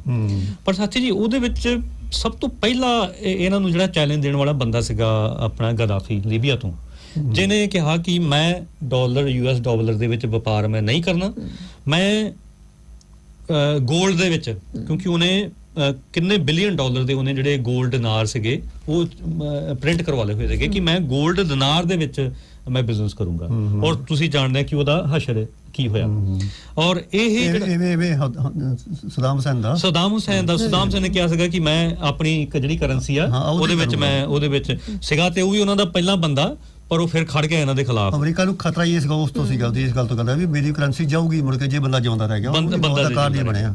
ਸੋ ਜੇ ਆਪਾਂ ਕਰਕਸ ਆਫ ਦਾ ਜਿਹੜਾ ਔਰ ਦੂਸਰਾ ਸਾਥੀ ਜਦੋਂ ਆਪਾਂ ਬਾਅਦ ਚ ਥੋੜੀ ਜਿਹੀ ਗੱਲ ਕਰਾਂਗੇ ਜਿਵੇਂ ਨਿੱਜੀਕਰਨ ਤੇ ਵਪਾਰੀਕਰਨ ਹਰ ਇੱਕ ਚੀਜ਼ ਦਾ ਹੋ ਰਿਹਾ ਹੈ, ਇਹ ਜਿਹੜੇ ਮੁਲਕ ਆ ਇਹ ਉਹ ਨਹੀਂ ਹੋਣ ਦਿੰਦੇ ਜਾ ਰਹੇ। ਇਹਨਾਂ ਦੇ ਕੋਲ ਆਪਣੇ ਜਿਹੜੇ ਪਬਲਿਕ ਨੇ ਇੰਸਟੀਚਿਊਟ ਉਹ ਬਹੁਤ ਪਾਵਰਫੁਲ ਇੰਸਟੀਚਿਊਟ ਨੇ, ਚਾਹੇ ਸਿਹਤ ਦਾ ਵਿਭਾਗ ਹੋਵੇ, ਜਿਵੇਂ ਸਾਥੀ ਦੱਸ ਰਹੇ ਨੇ ਕਿ 2 ਮਿਲੀਅਨ ਘਰ ਆਮ ਵਰਕਿੰਗ ਕਲਾਸ ਵਾਸਤੇ ਉੱਥੇ ਬਣਾਏ ਗਏ ਆ। ਬਹੁਤ ਵੱਡੀ ਗੱਲ ਹੈ, ਬਹੁਤ ਵੱਡੀ ਗੱਲ ਹੈ। ਇੱਥੇ ਬਿਨਾਂ ਖਿਆਲ ਇਹਨਾਂ ਕੋਲ ਸਿਰਫ 18 ਘਰ ਬਣੇ ਆ ਪਿਛਲੇ ਸਾਲ ਚ। ਹਾਂਜੀ 18 ਘਰ ਬਣੇ ਆ। ਔਰ ਜਿਹੜੇ ਊਗੋ ਸ਼ਾਵੇਜ਼ ਜਿਹੜੇ ਪ੍ਰੋਗਰਾਮ ਆ ਪਿੰਡਾਂ ਦੇ ਵਿੱਚ ਜਿਹੜੇ ਐਜੂਕੇਸ਼ਨ ਦੇ ਜਿਹੜੇ ਉਹਨਾਂ ਨੇ ਪ੍ਰੋਗਰਾਮ ਆ, ਈਵਨ ਕੂਬਾ ਦੇ ਵਿੱਚ ਵੀ ਜਿਹੜੇ ਉਹਨਾਂ ਦੇ ਸੈਂਕਸ਼ਨ ਦੇ ਬਾਵਜੂਦ ਵੀ ਜਿਹੜੇ ਆਮ ਲੋਕਾਂ ਵਾਸਤੇ ਆ। ਸੋ ਇਹ ਸਾਰੀਆਂ ਜਿਹੜੀਆਂ ਗੱਲਾਂ ਜਿਹੜਾ ਇਹ US ਐਮਪਾਇਰ ਆ ਉਹਨਾਂ ਨੂੰ ਪਸੰਦ ਨਹੀਂਗਾ। ਸੋ ਅਨੂ ਜੀ ਆਪਾਂ ਉਹ ਜਿਹੜਾ ਰੈਵੋਲੂਸ਼ਨ ਵੋਂਟ ਬੀ ਟੈਲੀਵਾਈਜ਼ਡ ਇਹਦੇ ਆਪਾਂ ਜ਼ਰੂਰ ਗੱਲ ਕਰੀਏ ਕਿ ਇਹ ਜਿਹੜੀ ਡਾਕੂਮੈਂਟਰੀ ਹੈ ਸਾਡੇ ਜਿਹੜੇ ਸਰੋਤੇ ਸੁਣ ਰਹੇ ਆ ਇਹ, ਕਿਉਂਕਿ ਜਦੋਂ ਇਹਨਾਂ ਨੇ ਪਹਿਲਾਂ ਵੀ ਇਵੇਂ ਹੀ ਜਿਹੜਾ ਉੱਥੇ ਕੂ ਕਰਵਾਇਆ ਗਿਆ ਉਸ ਮੁਲਕ ਦੇ ਵਿੱਚ, ਉਦੋਂ ਊਗੋ ਸ਼ਾਵੇਜ਼ ਸੀਗੇ, ਉਦੋਂ ਕੁਦਰਤੀ ਆਇਰਿਸ਼ ਦਾ ਸੋਸ਼ਲਿਸਟ ਮੀਡੀਆ, ਆਇਰਲੈਂਡ ਦੇ ਵਿੱਚ ਸੋਸ਼ਲਿਸਟ ਮੂਵਮੈਂਟ ਬਹੁਤ ਪੁਰਾਣੀ ਹੈ, ਤਕੜੀ ਹੈ ਬ੍ਰਿਟਿਸ਼ ਐਮਪਾਇਰ ਦੇ ਖਿਲਾਫ, ਉਹ ਸਾਥੀ ਜੀ ਕੁਦਰਤੀ ਪਹੁੰਚਿਆ ਹੋਇਆ ਸੀਗਾ ਕਿ ਕਿਸ ਤਰ੍ਹਾਂ ਇਹ ਸੋਸ਼ਲ ਜਿਹੜੀ ਸਰਕਾਰ ਆ, ਸਮਾਜਵਾਦੀ ਸਰਕਾਰ ਹੈ ਊਗੋ ਸ਼ਾਵੇਜ਼ ਦੀ ਕਿਵੇਂ ਚੱਲ ਰਹੀ ਹੈ, ਉਹਦੇ ਬਾਰੇ ਡਾਕੂਮੈਂਟਰੀ ਬਣਾਉਣ ਪਹੁੰਚਿਆ ਹੋਇਆ ਸੀ। ਤੇ ਕੁਦਰਤ ਉਸੇ ਟਾਈਮ ਦੇ ਉੱਪਰ ਜਿਹੜੀਆਂ, ਕਿਉਂਕਿ ਇਹ ਕੀ ਕਰਦੇ ਆ ਜਿਹੜਾ ਅਮਰੀਕਨ ਐਮਪਾਇਰ ਆ, ਇਹ ਕੀ ਕਰਦੇ ਆ ਅਮਰੀਕਾ ਦੇ ਉੱਥੇ ਉਹਨਾਂ ਦੀ ਆਰਮੀ ਦੇ ਵਿੱਚ ਉਹਨਾਂ ਦੇ ਜਿਹੜੇ ਕੁਛ ਜਿਹੜੇ ਜਨਰਲ ਨੇ ਉਹ ਖਰੀਦੇ ਜਾਂਦੇ ਆ। ਉਹ ਜਿਹੜੇ ਜਨਰਲ ਸੀ ਖਰੀਦੇ ਗਏ CIA ਦੇ ਥਰੂ, ਤੇ ਉੱਥੇ ਜਿਵੇਂ ਹੁਣ ਆਹ ਬੰਦੇ ਇਕੱਠੇ ਕਰਕੇ ਉੱਥੇ, ਕਿਉਂਕਿ ਲੋਕੀ ਤੇ ਸਾਥੀ ਜੀ ਤੰਗ ਹੈ ਹੀ ਹੈ, ਇਹਦੇ ਵਿੱਚ ਕੋਈ ਸ਼ੱਕ ਨਹੀਂਗਾ। ਉਹ ਤੰਗ ਕਿਉਂ ਹੋਏ, ਪਾਬੰਦੀਆਂ ਦੇ ਬਾਵਜੂਦ ਹੋਣੇ ਆ, ਜਿਹੜੇ ਪਾਬੰਦੀਆਂ ਹੋਣ ਕੋਲੇ ਖਾਣ ਨੂੰ ਕੁਝ ਨਹੀਂਗਾ, ਕੋਲ ਖਾਣ ਨੂੰ ਕੁਝ ਨਹੀਂ ਹੈਗਾ। ਜੀ ਲੋਕੀ ਜਦੋਂ ਦਵਾਈ ਨਹੀਂ ਮਿਲ ਰਹੀ ਹਸਪੀਟਲ ਦੇ ਵਿੱਚ, ਪਰ ਉਹ ਬਹੁਤ ਜਿਹੜੇ ਲੋਕ ਨੇ ਫਿਰ ਉਹ ਅਸਲੀ ਕਾਰਨ ਜਾਣਨ ਦੀ ਬਜਾਏ ਉਹ ਫਿਰ ਸਰਕਾਰ ਦੇ ਵਿਰੁੱਧ ਆਪਣਾ ਗੁੱਸਾ ਕਰਦੇ ਨੇ। ਹਾਂ, ਫਿਰ ਜਦੋਂ ਉਹ ਭਾਬਰ ਜਦੋਂ ਭਖਦਾ ਹੈ, ਇਹ ਉਡੀਕ ਦੇ ਵਿੱਚ ਖੜੇ ਹੁੰਦੇ ਨੇ ਇਹ ਜਿਹੜੀਆਂ ਏਜੰਸੀਆਂ ਵਾਲੇ ਨੇ, ਉਹਨਾਂ ਨੂੰ ਕਿਵੇਂ ਆਪਣੇ ਤਰੀਕੇ ਨਾਲ ਭੁਗਤਾਇਆ ਜਾਵੇ। ਸੋ ਉਸ ਟਾਈਮ ਦੇ ਉੱਪਰ ਵੀ ਉਹ ਜਿਵੇਂ ਇਹ ਸਾਰਾ ਕੁਝ ਚੱਲ ਰਿਹਾ ਸੀਗਾ, ਉਦੋਂ ਵੈਸੇ ਰਿਵੋਲਟ ਇਹ ਬਹੁਤ ਛੋਟਾ ਸੀਗਾ, ਕਿਉਂਕਿ ਜਿਹੜੀ ਊਗੋ ਸ਼ਾਵੇਜ਼ ਦੇ ਹੱਕ ਦੇ ਵਿੱਚ ਬਹੁਤ ਜਿਹੜੇ ਲੋਕ ਉੱਥੇ ਆ ਚੁੱਕੇ ਸੀਗੇ। ਸੋ ਉਹ ਡਾਕੂਮੈਂਟਰੀ ਦੇ ਵਿੱਚ ਜਿਵੇਂ ਫਿਰ ਉਹਨੂੰ ਜਿਹੜੀ ਪਾਰਲੀਮੈਂਟ ਸੀਗੀ ਅਨੂ ਜੀ, ਉਹਦੇ ਵਿੱਚ ਕਿਉਂਕਿ ਜਿਹੜੇ ਜਨਰਲ ਇਹਨਾਂ ਨੇ ਖਰੀਦੇ ਹੋਏ ਸੀ ਅਮਰੀਕਾ ਨੇ, ਉਹਨਾਂ ਦੀ ਦੇਖ ਰੇਖ ਦੇ ਵਿੱਚ ਜਿਹੜਾ ਡੈਮੋਕ੍ਰੈਟਿਕਲੀ ਇਲੈਕਟਡ ਲੋਕਾਂ ਵੱਲੋਂ ਚੁਣਿਆ ਹੋਇਆ ਉੱਥੇ ਦਾ ਪ੍ਰੈਜ਼ੀਡੈਂਟ ਆ, ਉਹਨੂੰ ਕਿਡਨੈਪ ਕੀਤਾ ਗਿਆ ਉਸ ਮੁਲਕ ਦੇ ਵਿੱਚੋਂ ਹੈਲੀਕਾਪਟਰ ਉੱਥੇ ਲਾ ਕੇ। ਔਰ ਜਦੋਂ ਫਿਰ ਇਹਨਾਂ ਨੇ ਉੱਥੇ ਸਾਥੀ ਜੀ ਜਦੋਂ ਫਿਰ ਲੋਕਾਂ ਦਾ ਮੁਹਾਜ਼ ਵੇਖਿਆ, ਜਦੋਂ ਕਰੋੜਾਂ ਦੇ ਹਿਸਾਬ ਦੇ ਨਾਲ ਲਿਟਰਲੀ ਲੋਕੀ ਉੱਥੇ ਸੜਕਾਂ ਦੇ ਉੱਪਰ ਆ ਗਏ, ਔਰ US ਨੂੰ ਮਤਲਬ ਇਹਨਾਂ ਦੀ ਰੈਪੂਟੇਸ਼ਨ, ਕਿਉਂਕਿ ਆਪਣੇ ਆਪ ਨੂੰ ਡੈਮੋਕ੍ਰੇਸੀ ਦਾ ਇਹ ਪਤਾਮਾ ਸਮਝਦਾ ਹੈ ਦੁਨੀਆ ਦੇ ਵਿੱਚ, ਦੱਸਦਾ ਕਿ ਅਸੀਂ ਡੈਮੋਕ੍ਰੇਸੀ ਆ ਦੁਨੀਆ ਦੇ ਵਿੱਚ ਸਾਰਿਆਂ ਦੇ ਵਿੱਚ ਲਿਆਉਣੀ ਹੈ, ਜਿਵੇਂ ਇਰਾਕ ਦੇ ਵਿੱਚ ਹੁਣ ਤੱਕ ਲਿਆਂਦੀ ਹੈ ਤੇ ਕਿਉਂ ਨੰਬਰਦਾਰ ਆ ਆਪਣੇ ਆਪ ਨੂੰ ਨੰਬਰਦਾਰ ਸਮਝਦਾ। ਹੁਣ ਜਦੋਂ ਦੁਨੀਆ ਦੇ ਵਿੱਚ ਉਹ ਗੱਲ ਜੋ ਜਾਣ ਲੱਗ ਪਈ ਵੀ ਆਹ ਕੀ ਹੋਣ ਡਿਆ ਆ, ਔਰ ਇਹਨਾਂ ਨੂੰ ਫਿਰ ਇਹ ਕਿਸੇ ਆਈਲੈਂਡ ਦੇ ਵਿੱਚ ਲੈ ਕੇ, ਕਿਸੇ ਮੈਨੂੰ ਹੁਣ ਨਾਂ ਨਹੀਂ ਯਾਦ, ਸ਼ਾਇਦ ਹੁੰਡੂਰਸ ਦੇ ਵਿੱਚ, ਜਿਹੜੀਆਂ ਉੱਥੇ ਇਹਨਾਂ ਦੇ ਹੋਰ ਹੱਕ ਦੇ ਵਿੱਚ ਜਿਹੜੀਆਂ ਸਰਕਾਰਾਂ ਨੇ, ਉਹਨਾਂ ਨੂੰ ਜਿਹੜਾ ਊਗੋ ਸ਼ਾਵੇਜ਼ ਨੂੰ ਮੁੜ ਕੇ ਵਾਪਸ ਉੱਥੇ ਵੈਨਜ਼ੂਏਲਾ ਦੇ ਵਿੱਚ ਉਹਨੂੰ ਵਾਪਸ ਲਿਆਉਣਾ। ਸੋ ਔਰ ਹੁਣ ਜਿਹੜੀ ਗੱਲ ਸਾਥੀ ਜੀ ਕਰਕੇ ਗਏ ਆ ਕਿ ਉਸ ਟਾਈਮ ਦੇ ਉੱਪਰ ਸਾਊਥ ਅਮਰੀਕਾ ਦੇ ਵਿੱਚ ਜਿਹੜਾ ਮਾਹੌਲ ਸੀਗਾ ਉਹ ਇੰਨਾ ਜ਼ਿਆਦਾ ਰਾਈਟ ਵਿੰਗ, ਇੰਨਾ ਜ਼ਿਆਦਾ ਸਾਮਰਾਜਵਾਦੀ ਸਰਕਾਰਾਂ ਨਹੀਂ ਸੀਗੀਆਂ। ਹੁਣ ਉਹਦੇ ਵਿੱਚ ਅਨੂ ਜਿਹੜਾ ਬ੍ਰਾਜ਼ੀਲ ਦੇ ਵਿੱਚ ਜਿਹੜਾ ਨਵਾਂ ਪ੍ਰੈਜ਼ੀਡੈਂਟ ਆਇਆ, ਬਿਲਕੁਲ ਐਕਸਟ੍ਰੀਮ ਰਾਈਟ ਸਿਲਵਾ ਤੋਂ ਬਾਅਦ ਯੂਐਸਏ ਵਿਰੋਧੀ ਅਮਰ ਕੇ 4-5 ਸਰਕਾਰਾਂ ਬਣ ਗਈਆਂ ਯੂਐਸਏ ਵਿਰੋਧੀ ਇੱਥੇ। ਨਹੀਂ ਸਾਥੀ ਜੀ ਯੂਐਸਏ ਹੱਕ ਦੇ ਵਿੱਚ ਬ੍ਰਾਜ਼ੀਲ ਦੇ ਇੱਕ ਬਹੁਤ ਵੱਡਾ ਹੈ ਜਿਹੜੀਆਂ ਹੱਕ ਦੇ ਵਿੱਚ। ਇਹ ਤਾਂ ਹੁਣ ਦੀ ਗੱਲ ਕਰਦਾ ਹਾਂ, ਉਦੋਂ ਵਿਰੋਧ ਸੀਗੀਆਂ, ਕੋਈ ਸ਼ੱਕ ਨਹੀਂ ਇਹਦੇ ਵਿੱਚ। ਸੋ ਮਤਲਬ ਇਸ ਟਾਈਮ ਨਿਕੋਲਸ ਮਡੂਰਸ ਜਿਹੜੇ ਪ੍ਰੈਜ਼ੀਡੈਂਟ ਨੇ, ਉਹਨਾਂ ਦਾ ਕੰਮ ਕਾਫੀ ਔਖਾ ਹੈ। ਪਰ ਜਿਸ ਤਰੀਕੇ ਦੇ ਨਾਲ ਮੈਂ ਲੇਟੈਸਟ ਖਬਰਾਂ ਉਹਨੂੰ ਜੀ ਪੜ੍ਹ ਰਿਹਾ ਸੀਗਾ ਕਿ ਜਿਹੜਾ ਨਵਾਂ ਇਹਨਾਂ ਦਾ ਕਰਿੰਦਾ ਯੂਐਸ ਦਾ, ਉਹ ਆਲਰੇਡੀ ਡਿਸਅਪੀਅਰ ਜਿਹੜਾ ਹੋ ਚੁੱਕਿਆ। ਸੋ ਮੇਰਾ ਖਿਆਲ ਵਿਰੋਧ ਤਿੱਖਾ ਹੋਣ ਕਰਕੇ ਹੁਣ ਇਸ ਤਰ੍ਹਾਂ ਦੀਆਂ ਇਹ ਚਾਲਾਂ ਜਿਹੜੀਆਂ ਇਹਨਾਂ ਨੂੰ ਜਾਂ ਪੈਂਤੜੇ ਇਸ ਤਰ੍ਹਾਂ ਦੇ ਲੈਣੇ ਪੈਣੇ ਆ ਯੂਐਸ ਨੂੰ। ਬਿਲਕੁਲ। ਔਰ ਅਨੂ ਜੀ ਜਿਹੜੀ ਮਤਲਬ ਐਡੀ ਕਿ ਇਹਨਾਂ ਦੀ ਮੂੰਹ ਦੇ ਉੱਪਰ ਚਪੇੜ ਆ ਯੂਐਸ ਇੰਪੀਰੀਅਲ। ਆਪਾਂ ਜਦੋਂ ਯੂਐਸ ਦੀ ਗੱਲ, ਇੰਪੀਰੀਅਲਿਸਟ ਦੀ ਗੱਲ ਕਰਦੇ ਹਾਂ, ਅਸੀਂ ਯੂਐਸ ਦੇ ਆਮ ਲੋਕਾਂ ਦੀ ਗੱਲ ਨਹੀਂ ਕਰਦੇ। ਜਿਹੜੇ ਜੌਨ ਬੋਲਟਨ ਵਰਗੇ ਬੰਦੇ ਜਿਨ੍ਹਾਂ ਨੇ ਇਰਾਕ ਦੀ ਵਾਰ ਦੇ ਵਿੱਚ, ਅਫਗਾਨਿਸਤਾਨ ਦੀ ਵਾਰ ਦੇ ਵਿੱਚ ਐਡਾ ਵੱਡਾ ਹਿੱਸਾ ਪਾਇਆ, ਡਿਕ ਚੇਨੀ ਵਰਗੇ ਬੰਦੇ ਜਿਹੜੇ ਹੁਣ ਵੀ ਜਿਨ੍ਹਾਂ ਦੀ ਸਲਾਹਕਾਰਾਂ ਦੇ ਬੈਠੇ ਹੋਏ ਨੇ, ਉਹ ਲੋਕਾਂ ਨੇ ਇੰਨਾ ਨਿਰਸੰਹਾਰ ਅਨੂ ਜੀ ਦੁਨੀਆ ਦੇ ਵਿੱਚ ਇੰਨੇ ਲੋਕੀ ਬੇਕਸੂਰ ਲੋਕੀ ਜਿਹੜੇ ਉੱਥੇ ਮਾਰੇ ਨੇ। ਸੋ ਜਿਹੜਾ ਹੁਣ ਇਹ ਨਵਾਂ ਮੁੜ ਕੇ ਵੈਨਜ਼ੂਏਲਾ ਦੇ ਵਿੱਚ ਇਹ ਕਰਨ ਜਾ ਰਹੇ ਨੇ, ਕਿਸ ਹੱਦ ਤੱਕ ਕਾਮਯਾਬ ਹੁੰਦੇ ਤਾਂ ਸਮਾਂ ਦੱਸੂਗਾ। ਪਰ ਜੇ ਵੈਨਜ਼ੂਏਲਾ ਦੀ ਮੇਰੇ ਖਿਆਲ ਜੇ ਹਾਰ ਹੁੰਦੀ ਹੈ ਨਾ, ਤੇ ਘੱਟੋ ਘੱਟ ਜਿਹੜੇ ਲੋਕ ਪੱਖੀ ਜਿਹੜੇ ਦੁਨੀਆ ਦੇ ਵਿੱਚ ਜਿਹੜੀਆਂ ਸੰਸਥਾਵਾਂ ਨੇ, ਜਿਹੜੇ ਲੋਕ ਨੇ, ਇਹ ਉਹਨਾਂ ਦੀ ਇੱਕ ਬਹੁਤ ਵੱਡੀ ਹਾਰ ਹੋਊਗੀ। ਸੋ ਅਨੂ ਜੀ ਉਹਦੇ ਵਿੱਚੋਂ ਸਾਥੀ ਜੀ ਤੋਂ ਤੁਸੀਂ ਵੀ ਕੁਝ ਐਡ ਕਰਨਾ ਚਾਹੋ ਗੱਲਾਂ ਵਿੱਚ? ਹਾਂਜੀ, ਬੇਸਿਕਲੀ ਜਿਹੜੀ ਪ੍ਰੋਬਲਮ ਹੈ ਕਿ ਇੱਕ ਜਿਹੜੇ ਉੱਥੋਂ ਦੇ ਲੋਕਾਂ ਨੇ ਇੱਕ ਡੈਮੋਕ੍ਰੈਟਿਕ ਤਰੀਕੇ ਨਾਲ ਸਰਕਾਰ ਚੁਣੀ ਹੈ। ਇੱਕ ਉਹਨਾਂ ਦਾ ਜਿਹੜਾ ਪ੍ਰੈਜ਼ੀਡੈਂਟ ਨਿਕੋਲਸ ਮਡੂਰੋ, ਉਹਨੂੰ ਚੁਣਿਆ ਹੋਇਆ ਹੈ।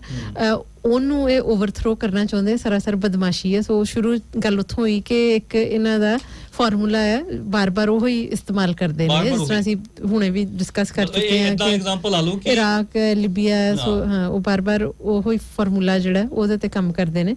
ਤੋ ਉਹ ਇਲੈਕਸ਼ਨ ਦੀ ਗੱਲ ਕਰਕੇ ਗਏ ਕਿ ਟਰੰਪ ਕਿਦਾਂ ਇਲੈਕਟ ਹੁੰਦਾ, ਤੋ ਵੈਨਜ਼ੂਏਲਾ ਦਾ ਪ੍ਰੈਜ਼ੀਡੈਂਟ ਕਿਸ ਤਰ੍ਹਾਂ ਇਲੈਕਟ ਹੁੰਦਾ। ਉਹਦੇ ਵਿੱਚ ਥੋੜਾ ਤੁਸੀਂ ਐਡ ਕਰ ਦਿਓ ਕਿ ਸ਼ਾਇਦ ਅਸੀਂ ਪਹਿਲਾਂ ਸਰੋਤਿਆਂ ਨੂੰ ਚੰਗੀ ਤਰ੍ਹਾਂ ਦੱਸ ਸਕੇ ਕਿ ਏਦਾਂ ਐਗਜ਼ਾਮਪਲ ਇਹ ਹੈ ਕਿ ਮੰਨ ਲਓ ਇੱਥੇ ਸਾਡੇ ਜਸਿੰਦਰ ਆਰਡਰਨ ਇਲੈਕਟ ਹੁੰਦੇ ਨੇ ਡੈਮੋਕ੍ਰੈਟਿਕਲੀ, ਉਹਦੇ ਵਿੱਚ ਚਾਹੇ ਆਪੋਜੀਸ਼ਨ ਜਿਹੜੀ ਉਹ ਬਾਈਕਾਟ ਵੀ ਕਰਦੀ, ਉਹਨਾਂ ਦਾ ਆਪਣਾ ਮਸਲਾ ਹੈ। ਪਰ ਇੱਥੇ ਕੋਈ ਬਹੁਤ ਵੱਡਾ ਮੁਜ਼ਾਹਰਾ ਹੁੰਦਾ ਹੈ, ਮੰਨ ਲਓ TPP ਦਾ ਮੁਜ਼ਾਹਰਾ ਹੁੰਦਾ ਹੈ, ਉਹਦੇ ਵਿੱਚ ਆਪਣੇ ਗ੍ਰੀਨ ਵਾਲੇ ਬੈਰੀ ਹੈਗੇ ਨੇ, ਕੀ ਨਾਮ ਉਹਨਾਂ ਦਾ, ਬੈਰੀ ਕੋਟਸ ਪਹਿਲੇ ਸੀਗੇ, ਹੁਣ ਨਹੀਂ ਰਹੇ। ਬੈਰੀ ਕੋਟਸ ਉਸ ਮੁਜ਼ਾਹਰੇ ਨੂੰ ਲੀਡ ਕਰ ਰਹੇ ਨੇ। ਤੇ ਅਮਰੀਕਾ ਕਹੇ ਵੀ ਜਸਿੰਦਰ ਆਰਡਰਨ ਨੇ ਹੁਣ ਪ੍ਰਧਾਨ ਮੰਤਰੀ, ਹੁਣ ਅਸੀਂ ਕਹਿੰਦੇ ਆ ਵੀ ਪ੍ਰਧਾਨ ਮੰਤਰੀ ਬੈਰੀ ਕੋਟਸ ਬਣੇ। ਠੀਕ, ਹਾਂ, ਹਾਲਾਂਕਿ ਇਲੈਕਟ ਨਹੀਂ ਕੀਤਾ ਗਿਆ, ਹਾਲਾਂਕਿ ਇਲੈਕਟ ਨਹੀਂ ਕੀਤਾ ਗਿਆ। ਔਰ ਔਰ ਜਿਹੜੇ ਬਾਕੀ ਪੂੰਜੀਵਾਦੀ ਦੇਸ਼ ਨੇ ਜਿਹੜੇ ਅਮਰੀਕਾ ਦੀ ਸਪੋਰਟ ਤੇ ਹੁੰਦੇ ਨੇ, ਉਹਨਾਂ ਨੇ ਵੀ ਉਸ ਗੱਲ ਨੂੰ ਹੁੰਗਾਰਾ ਦਿੱਤਾ ਕਿ ਹਾਂ ਅਸੀਂ ਵੀ ਇਹਦੇ ਤੇ ਆਪਣੇ ਅਪਰੂਵਲ ਦਿੰਨੇ ਆ, ਜਿਸ ਤਰ੍ਹਾਂ ਆਸਟ੍ਰੇਲੀਆ ਨੇ ਕਿਹਾ, ਹੋਰ ਕਈ ਦੇਸ਼ਾਂ ਨੇ ਕਿਹਾ। ਕੈਨੇਡਾ ਦੇ ਬਕਾਇਦਾ ਸਪੋਰਟ ਕੀਤੀ ਹੈ, ਜਿਹੜੀ ਆਪਾਂ ਪੂਛ ਚੱਕੀ ਹੁੰਦੀ ਆ ਉੱਥੇ ਜਸਟਿਨ ਟਰੂਡੋ ਨੂੰ, ਕਿਉਂਕਿ ਇਹਨਾਂ ਜਿਹੜੇ ਲੋਕਲ ਮਸਲੇ ਨੇ, ਉਹ ਜਦੋਂ ਬਣਿਆ ਸੀਗਾ ਡਿਫੈਂਸ ਮਿਨਿਸਟਰ, ਆਪਣਾ ਕੀ ਨਾਂ ਸੀ ਉਹਦਾ, ਹਰਜੀਤ ਸਿੰਘ ਸੱਜਣ, ਉਦੋਂ ਬੜੀ ਪੰਜਾਬੀਆਂ ਨੇ ਪੂਛ ਚੱਕੀ ਸੀ। ਪਰ ਜਦੋਂ ਆਹ ਇੰਟਰਨੈਸ਼ਨਲ ਮਸਲੇ ਆਉਂਦੇ ਆ, ਉਦੋਂ ਤੋਂ ਇਹ ਸਾਰੇ ਰਮਲੇ ਹੋਏ ਨੇ ਇੱਕ ਦੂਸਰੇ ਦੇ ਨਾਲ, ਪੂਰੇ ਡਟ ਕੇ ਮਿਲੇ ਹੋਏ ਨੇ ਜੀ। ਇਹਨਾਂ ਚ ਗੱਲ ਹੋਰ ਵੀ ਮੈਂ ਤੁਹਾਨੂੰ ਥੋੜਾ ਹੋਰ ਐਡ ਕਰ ਲਈਏ ਵੀ ਜਿਹੜੇ ਮਤਲਬ ਦੂਜਾ ਕਿ ਨਾ ਵੈਨਜ਼ੂਏਲਾ ਤੋਂ ਜਿਹੜੀਆਂ ਪਾਬੰਦੀਆਂ ਦੀ ਗੱਲ ਚੱਲ ਰਹੀ ਹੈ ਨਾ, ਉਹਦੇ ਵਿੱਚ ਸਿਰਫ 4-5 ਉਹ ਦੇਸ਼ ਹੈ। ਇੱਕ ਤਾਂ ਮੁੜ ਕੇ ਜਿਹੜੇ US ਦੇ ਵਿੱਚ ਹੁੰਦੇ ਆ, ਇੰਗਲੈਂਡ ਦੇ ਵਿੱਚ ਮੁੜ ਕੇ ਆਸਟ੍ਰੇਲੀਆ ਵੀ ਆ ਜਾਂਦਾ, ਨਿਊਜ਼ੀਲੈਂਡ ਵੀ ਆ ਜਾਂਦਾ। ਚਲੋ ਇਹਦੇ ਕੋਈ ਕੁਝ ਨਹੀਂ ਉਹ ਹੈਗਾ। ਫਰਾਂਸ ਤੇ ਜਰਮਨੀ ਦੇ ਵਾਰ ਖਿਲਾਫ ਹੈ। ਅੱਛਾ, ਖਿਲਾਫ ਨੇ ਅਕਸਰ ਨਾਲ ਹੁੰਦੇ ਨੇ। ਇੱਕ ਗੱਲ ਯਾਦ ਰੱਖੋ, ਲੀਬੀਆ ਨੂੰ ਖਤਮ ਕਰਨ ਵਾਲਾ ਯੂਰਪ ਦੇ ਵਿੱਚੋਂ 2 ਤਾਕਤਾਂ ਨੇ ਕੰਮ ਕੀਤਾ ਲੀਬੀਆ ਨੂੰ ਖਤਮ ਕਰਨ ਵਾਸਤੇ। ਯੂਰਪ ਦੇ ਵਿੱਚੋਂ ਫਰਾਂਸ ਨੇ ਤੇ ਉਧਰੋਂ USA ਨੇ। ਇਹ ਸਟ੍ਰੈਟੇਜੀਕਲੀ ਸਾਥੀ ਜੀ ਇਹ ਮੁਲਕ ਕਿਹੜੇ ਨੇ ਕਦੋਂ ਕਰਨਾ, ਨੇਟੋ ਦੇ ਵੀ ਮੈਂਬਰ ਨੇ ਨਾ। ਮੈਂ ਟਰੰਪ ਸ਼ਾਸਨ ਦੀ ਗੱਲ ਕਰਦਾ, ਮੈਂ ਕਹਿੰਦਾ ਉੱਥੇ ਹੁਣ ਇਸ ਗੱਲ ਦਾ ਫਰਕ ਆ ਗਿਆ, ਕਿਉਂਕਿ ਜਿਹੜਾ ਟਰੰਪ ਹੈ ਸਿੱਧੇ ਤੌਰ ਦੇ ਉੱਤੇ ਮੁਲਕ ਜਿਹੜਾ ਸਿੱਧੇ ਤੌਰ ਤੇ ਨਹੀਂ, ਤਾਂ ਮਤਲਬ ਜਿਹੜਾ ਜਰਮਨ ਤੇ ਜਿਹੜਾ ਫਰਾਂਸ ਹੈ, ਇਹਨਾਂ ਦੇ ਉਹ ਵਿਰੋਧ ਖੜ ਗਏ, ਉਹ ਤਣੇ ਹੋਏ ਉੱਥੇ ਮੁੜ ਕੇ ਆਪਸ ਵਿੱਚ ਉਹਦੀ ਨੀਤੀਆਂ ਤੌਰ ਤੇ ਖੜੇ ਤਣੇ ਉੱਤੇ। ਉਹਨੇ ਮੁੜ ਕੇ ਕੁਝ ਪਾਬੰਦੀਆਂ ਲਾਤੀਆਂ, ਪਾਬੰਦੀਆਂ ਤੇ ਜਦੋਂ ਕਰਨੀਆਂ ਆਪਾਂ ਕਹਿ ਸਕਦੇ, ਇਹ ਕਹਿ ਸਕਦੇ ਮੁੜ ਕੇ ਵੀ ਕੁਝ ਜਿਹੜੀਆਂ ਚੁੰਗੀਆਂ, ਇਹ ਚੁੰਗੀ ਵਧਾਉਣ ਦੇ ਕਰਕੇ ਮੁੜ ਕੇ ਉਹਨਾਂ ਦਾ ਰੌਲਾ ਪਿਆ, ਮੁੜ ਕੇ ਉਹਦੇ ਵਰਖਲਾ ਬੋਲਿਆ ਟਰੰਪ, ਉਹਨਾਂ ਦੋਵਾਂ ਦੇ ਵਰਖਲਾ ਬੋਲਿਆ। ਇਹਨਾਂ ਉਹ ਸਾਥੀ ਜੀ ਇੱਕ ਵੱਖਰਾ ਮਸਲਾ ਜਿਹੜਾ ਯੂਰਪ ਤੇ ਜਿਹੜੀ ਟਰੰਪ ਦੀ ਆਪਸ ਦੇ ਵਿੱਚ, ਖਾਸ ਕਰਕੇ ਜਰਮਨੀ ਦੀ ਟਸਲ ਚੱਲਣ ਡਈ ਹੈ ਨਾ, ਇਹ ਬਹੁਤ ਇੱਕ ਵੱਖਰਾ ਮਤਲਬ ਖਾਸ ਕਰਕੇ ਉਹ ਰਸ਼ੀਆ ਉਹਨੂੰ ਲੈ ਕੇ ਹਾਂ ਇਹ ਤੁਹਾਡੀ ਗੱਲ ਸਹੀ ਹੈ ਕਿ ਯੂਰਪ ਤੇ ਅਮਰੀਕਾ ਦੀ ਵੀ ਆਪਸ ਦੇ ਵਿੱਚ ਜਿਹੜੀ ਟਸਲ ਆ ਉਹ ਲਗਾਤਾਰ ਜਿਹੜੀਆਂ ਉਹ ਸੰਧੀਆਂ ਨੇ ਖਾਸ ਕਰਕੇ ਉਹਨੂੰ WTO ਆ ਉਹਨੂੰ ਅਮਰੀਕਾ ਇਸ ਟਾਈਮ ਖਤਮ ਕਰਨਾ ਚਾਹੁੰਦਾ ਆ ਕਿਉਂਕਿ ਕਈ ਜਿਹੜੇ ਕੇਸਿਸ ਨੇ ਉਹ ਯੂਰਪ ਦੇ ਹੱਕ ਦੇ ਵਿੱਚ ਚਲੇ ਗਿਆ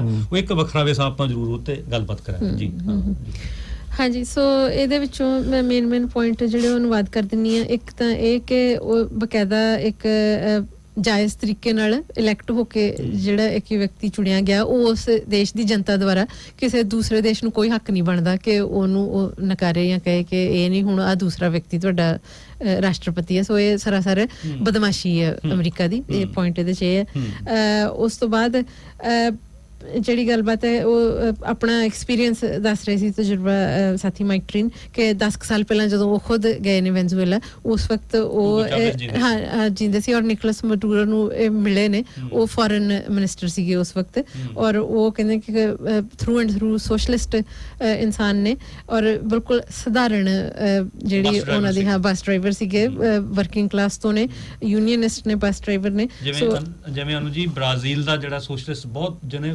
ਵੱਡਾ ਲੋਕਾਂ ਦੇ ਵਾਸਤੇ ਲੋਕ ਪੱਖੀ ਕੰਮ ਕੀਤਾ ਆਪਣਾ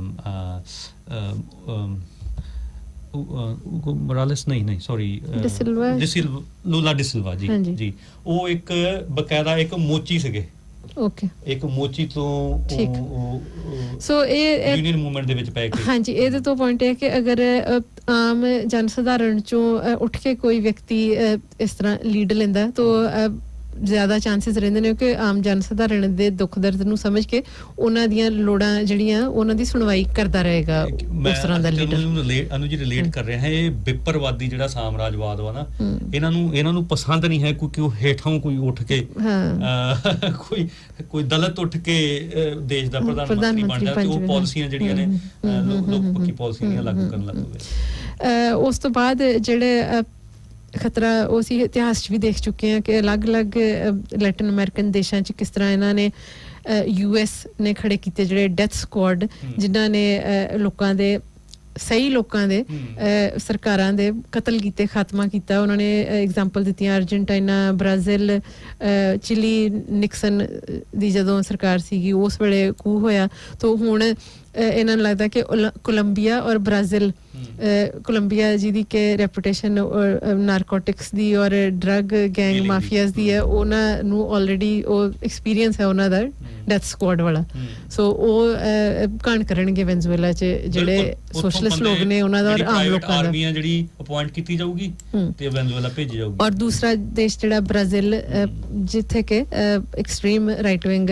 ਸਰਕਾਰ ਜਿਹੜੀ ਆ ਚੁੱਕੀ ਹੈ ਪਿਛਲੇ ਸਾਲ ਦੇ ਅੰਤ ਵਿੱਚ ਹੀ ਉੱਥੇ ਅਪਾਇੰਟ ਹੋਇਆ ਨਵਾਂ ਤਾਂ ਇਹ ਦੋ ਦੇਸ਼ਾਂ ਦੇ ਥਰੂ ਕਿਉਂਕਿ ਤੁਹਾਡਾ ਸਵਾਲ ਸੀ ਉਹਨਾਂ ਨੂੰ ਕਿ US ਨੇ ਹੁਣ ਤੱਕ ਡਾਇਰੈਕਟ ਕੋਈ ਹਮਲਾ ਕੀਤਾ ਕਿਉਂ ਨਹੀਂ ਜਿਸ ਤਰ੍ਹਾਂ ਗਦਾਫੀ ਔਰ ਸਦਾਮ ਹੁਸੈਨ ਦੇ ਟਾਈਮ ਤੇ ਕੀਤਾ ਸੋ ਉਹ ਸਾਡੇ ਸਾਥੀ ਉਹਨਾਂ ਦਾ ਇਹ ਮੰਨਣਾ ਸੀ ਕਿ ਕੋਲੰਬੀਆ ਅਗਰ ਉਹ ਸਿੱਧਾ ਕਰਦੇ ਨੇ ਤਾਂ ਬਹੁਤ ਤਿੱਖਾ ਵਿਰੋਧ ਹੋਏਗਾ ਤਾਂ ਉਹ ਐਕਸੀਕਿਊਟ ਨਹੀਂ ਕਰ ਪਾਉਣਗੇ ਉਸ ਤਰ੍ਹਾਂ ਦਾ ਹਮਲਾ ਇਸ ਲਈ ਕੋਲੰਬੀਆ ਔਰ ਬ੍ਰਾਜ਼ੀਲ ਦੇ ਥਰੂ ਉਹ ਐਕਸ਼ਨ ਹੋਏਗਾ ਜਿਹੜਾ ਡੈਥ ਸਕੁਆਡ ਟਾਈਪ ਹੋਏਗਾ ਤਾਂ ਉਹਦੇ ਵਿੱਚ ਸਾਨੂੰ ਪਤਾ ਹੈ ਕਿ ਜਿਹੜੇ ਸਹੀ ਕਿਸਮ ਦੇ ਆਗੂ ਨੇ ਔਰ ਆਮ ਜਿਹੜੇ ਲੋਕ ਨੇ ਉਹਨਾਂ ਦਾ ਸਭ ਤੋਂ ਜ਼ਿਆਦਾ ਨੁਕਸਾਨ ਹੋਏਗਾ ਤਾਂ ਹਾਂਜੀ ਕਾਫੀ ਸਾਰੀਆਂ ਗੱਲਾਂ ਜਿਹੜੀਆਂ ਉਹਨਾਂ ਨੂੰ ਮੇਰੇ ਖਿਆਲ ਫਾਸਟ ਫਾਰਵਰਡ ਕਰਦੇ ਹੋਏ ਜਿਹੜਾ ਅੰਤ 'ਚ ਸਵਾਲ ਸੀਗਾ ਇੱਕ ਕਿ ਇੰਨੀ ਦੂਰ ਬੈਠੇ ਅਸੀਂ ਇਹਦੇ 'ਚ ਕੀ ਹਿੱਸਾ ਪਾ ਸਕਦੇ ਹਾਂ ਕਿਸ ਤਰ੍ਹਾਂ ਮਦਦ ਕਰ ਸਕਦੇ ਹਾਂ ਵੈਨਜ਼ੂਏਲਾ ਦੇ ਆਮ ਲੋਕਾਂ ਦੀ ਤਾਂ ਉਹਦੇ ਵਿੱਚ ਇਹ ਸੀਗਾ ਕਿ ਸਭ ਤੋਂ ਪਹਿਲਾਂ ਤੇ ਜਿਹੜੀ ਸਹੀ ਗੱਲ ਆ ਉਹਨੂੰ ਅਸੀਂ ਜਨਤਕ ਕਰੀਏ ਜਿਸ ਤਰ੍ਹਾਂ ਕਿ ਅੱਜ ਸਾਡੀ ਇੱਕ ਛੋਟੀ ਜਿਹੀ ਕੋਸ਼ਿਸ਼ ਰਹੀ ਹੈ ਸਾਥੀ ਮਾਈਕ ਟ੍ਰੀਨ ਨਾਲ ਗੱਲ ਕਰਕੇ ਕਿ ਸਿਚੁਏਸ਼ਨ ਨੂੰ ਐਨਾਲਾਈਜ਼ ਕਰਕੇ ਇਹਦੇ ਵਿੱਚ ਹੈ ਕੀ ਹੈ ਔਰ ਕਿਉਂ ਹੋ ਰਿਹਾ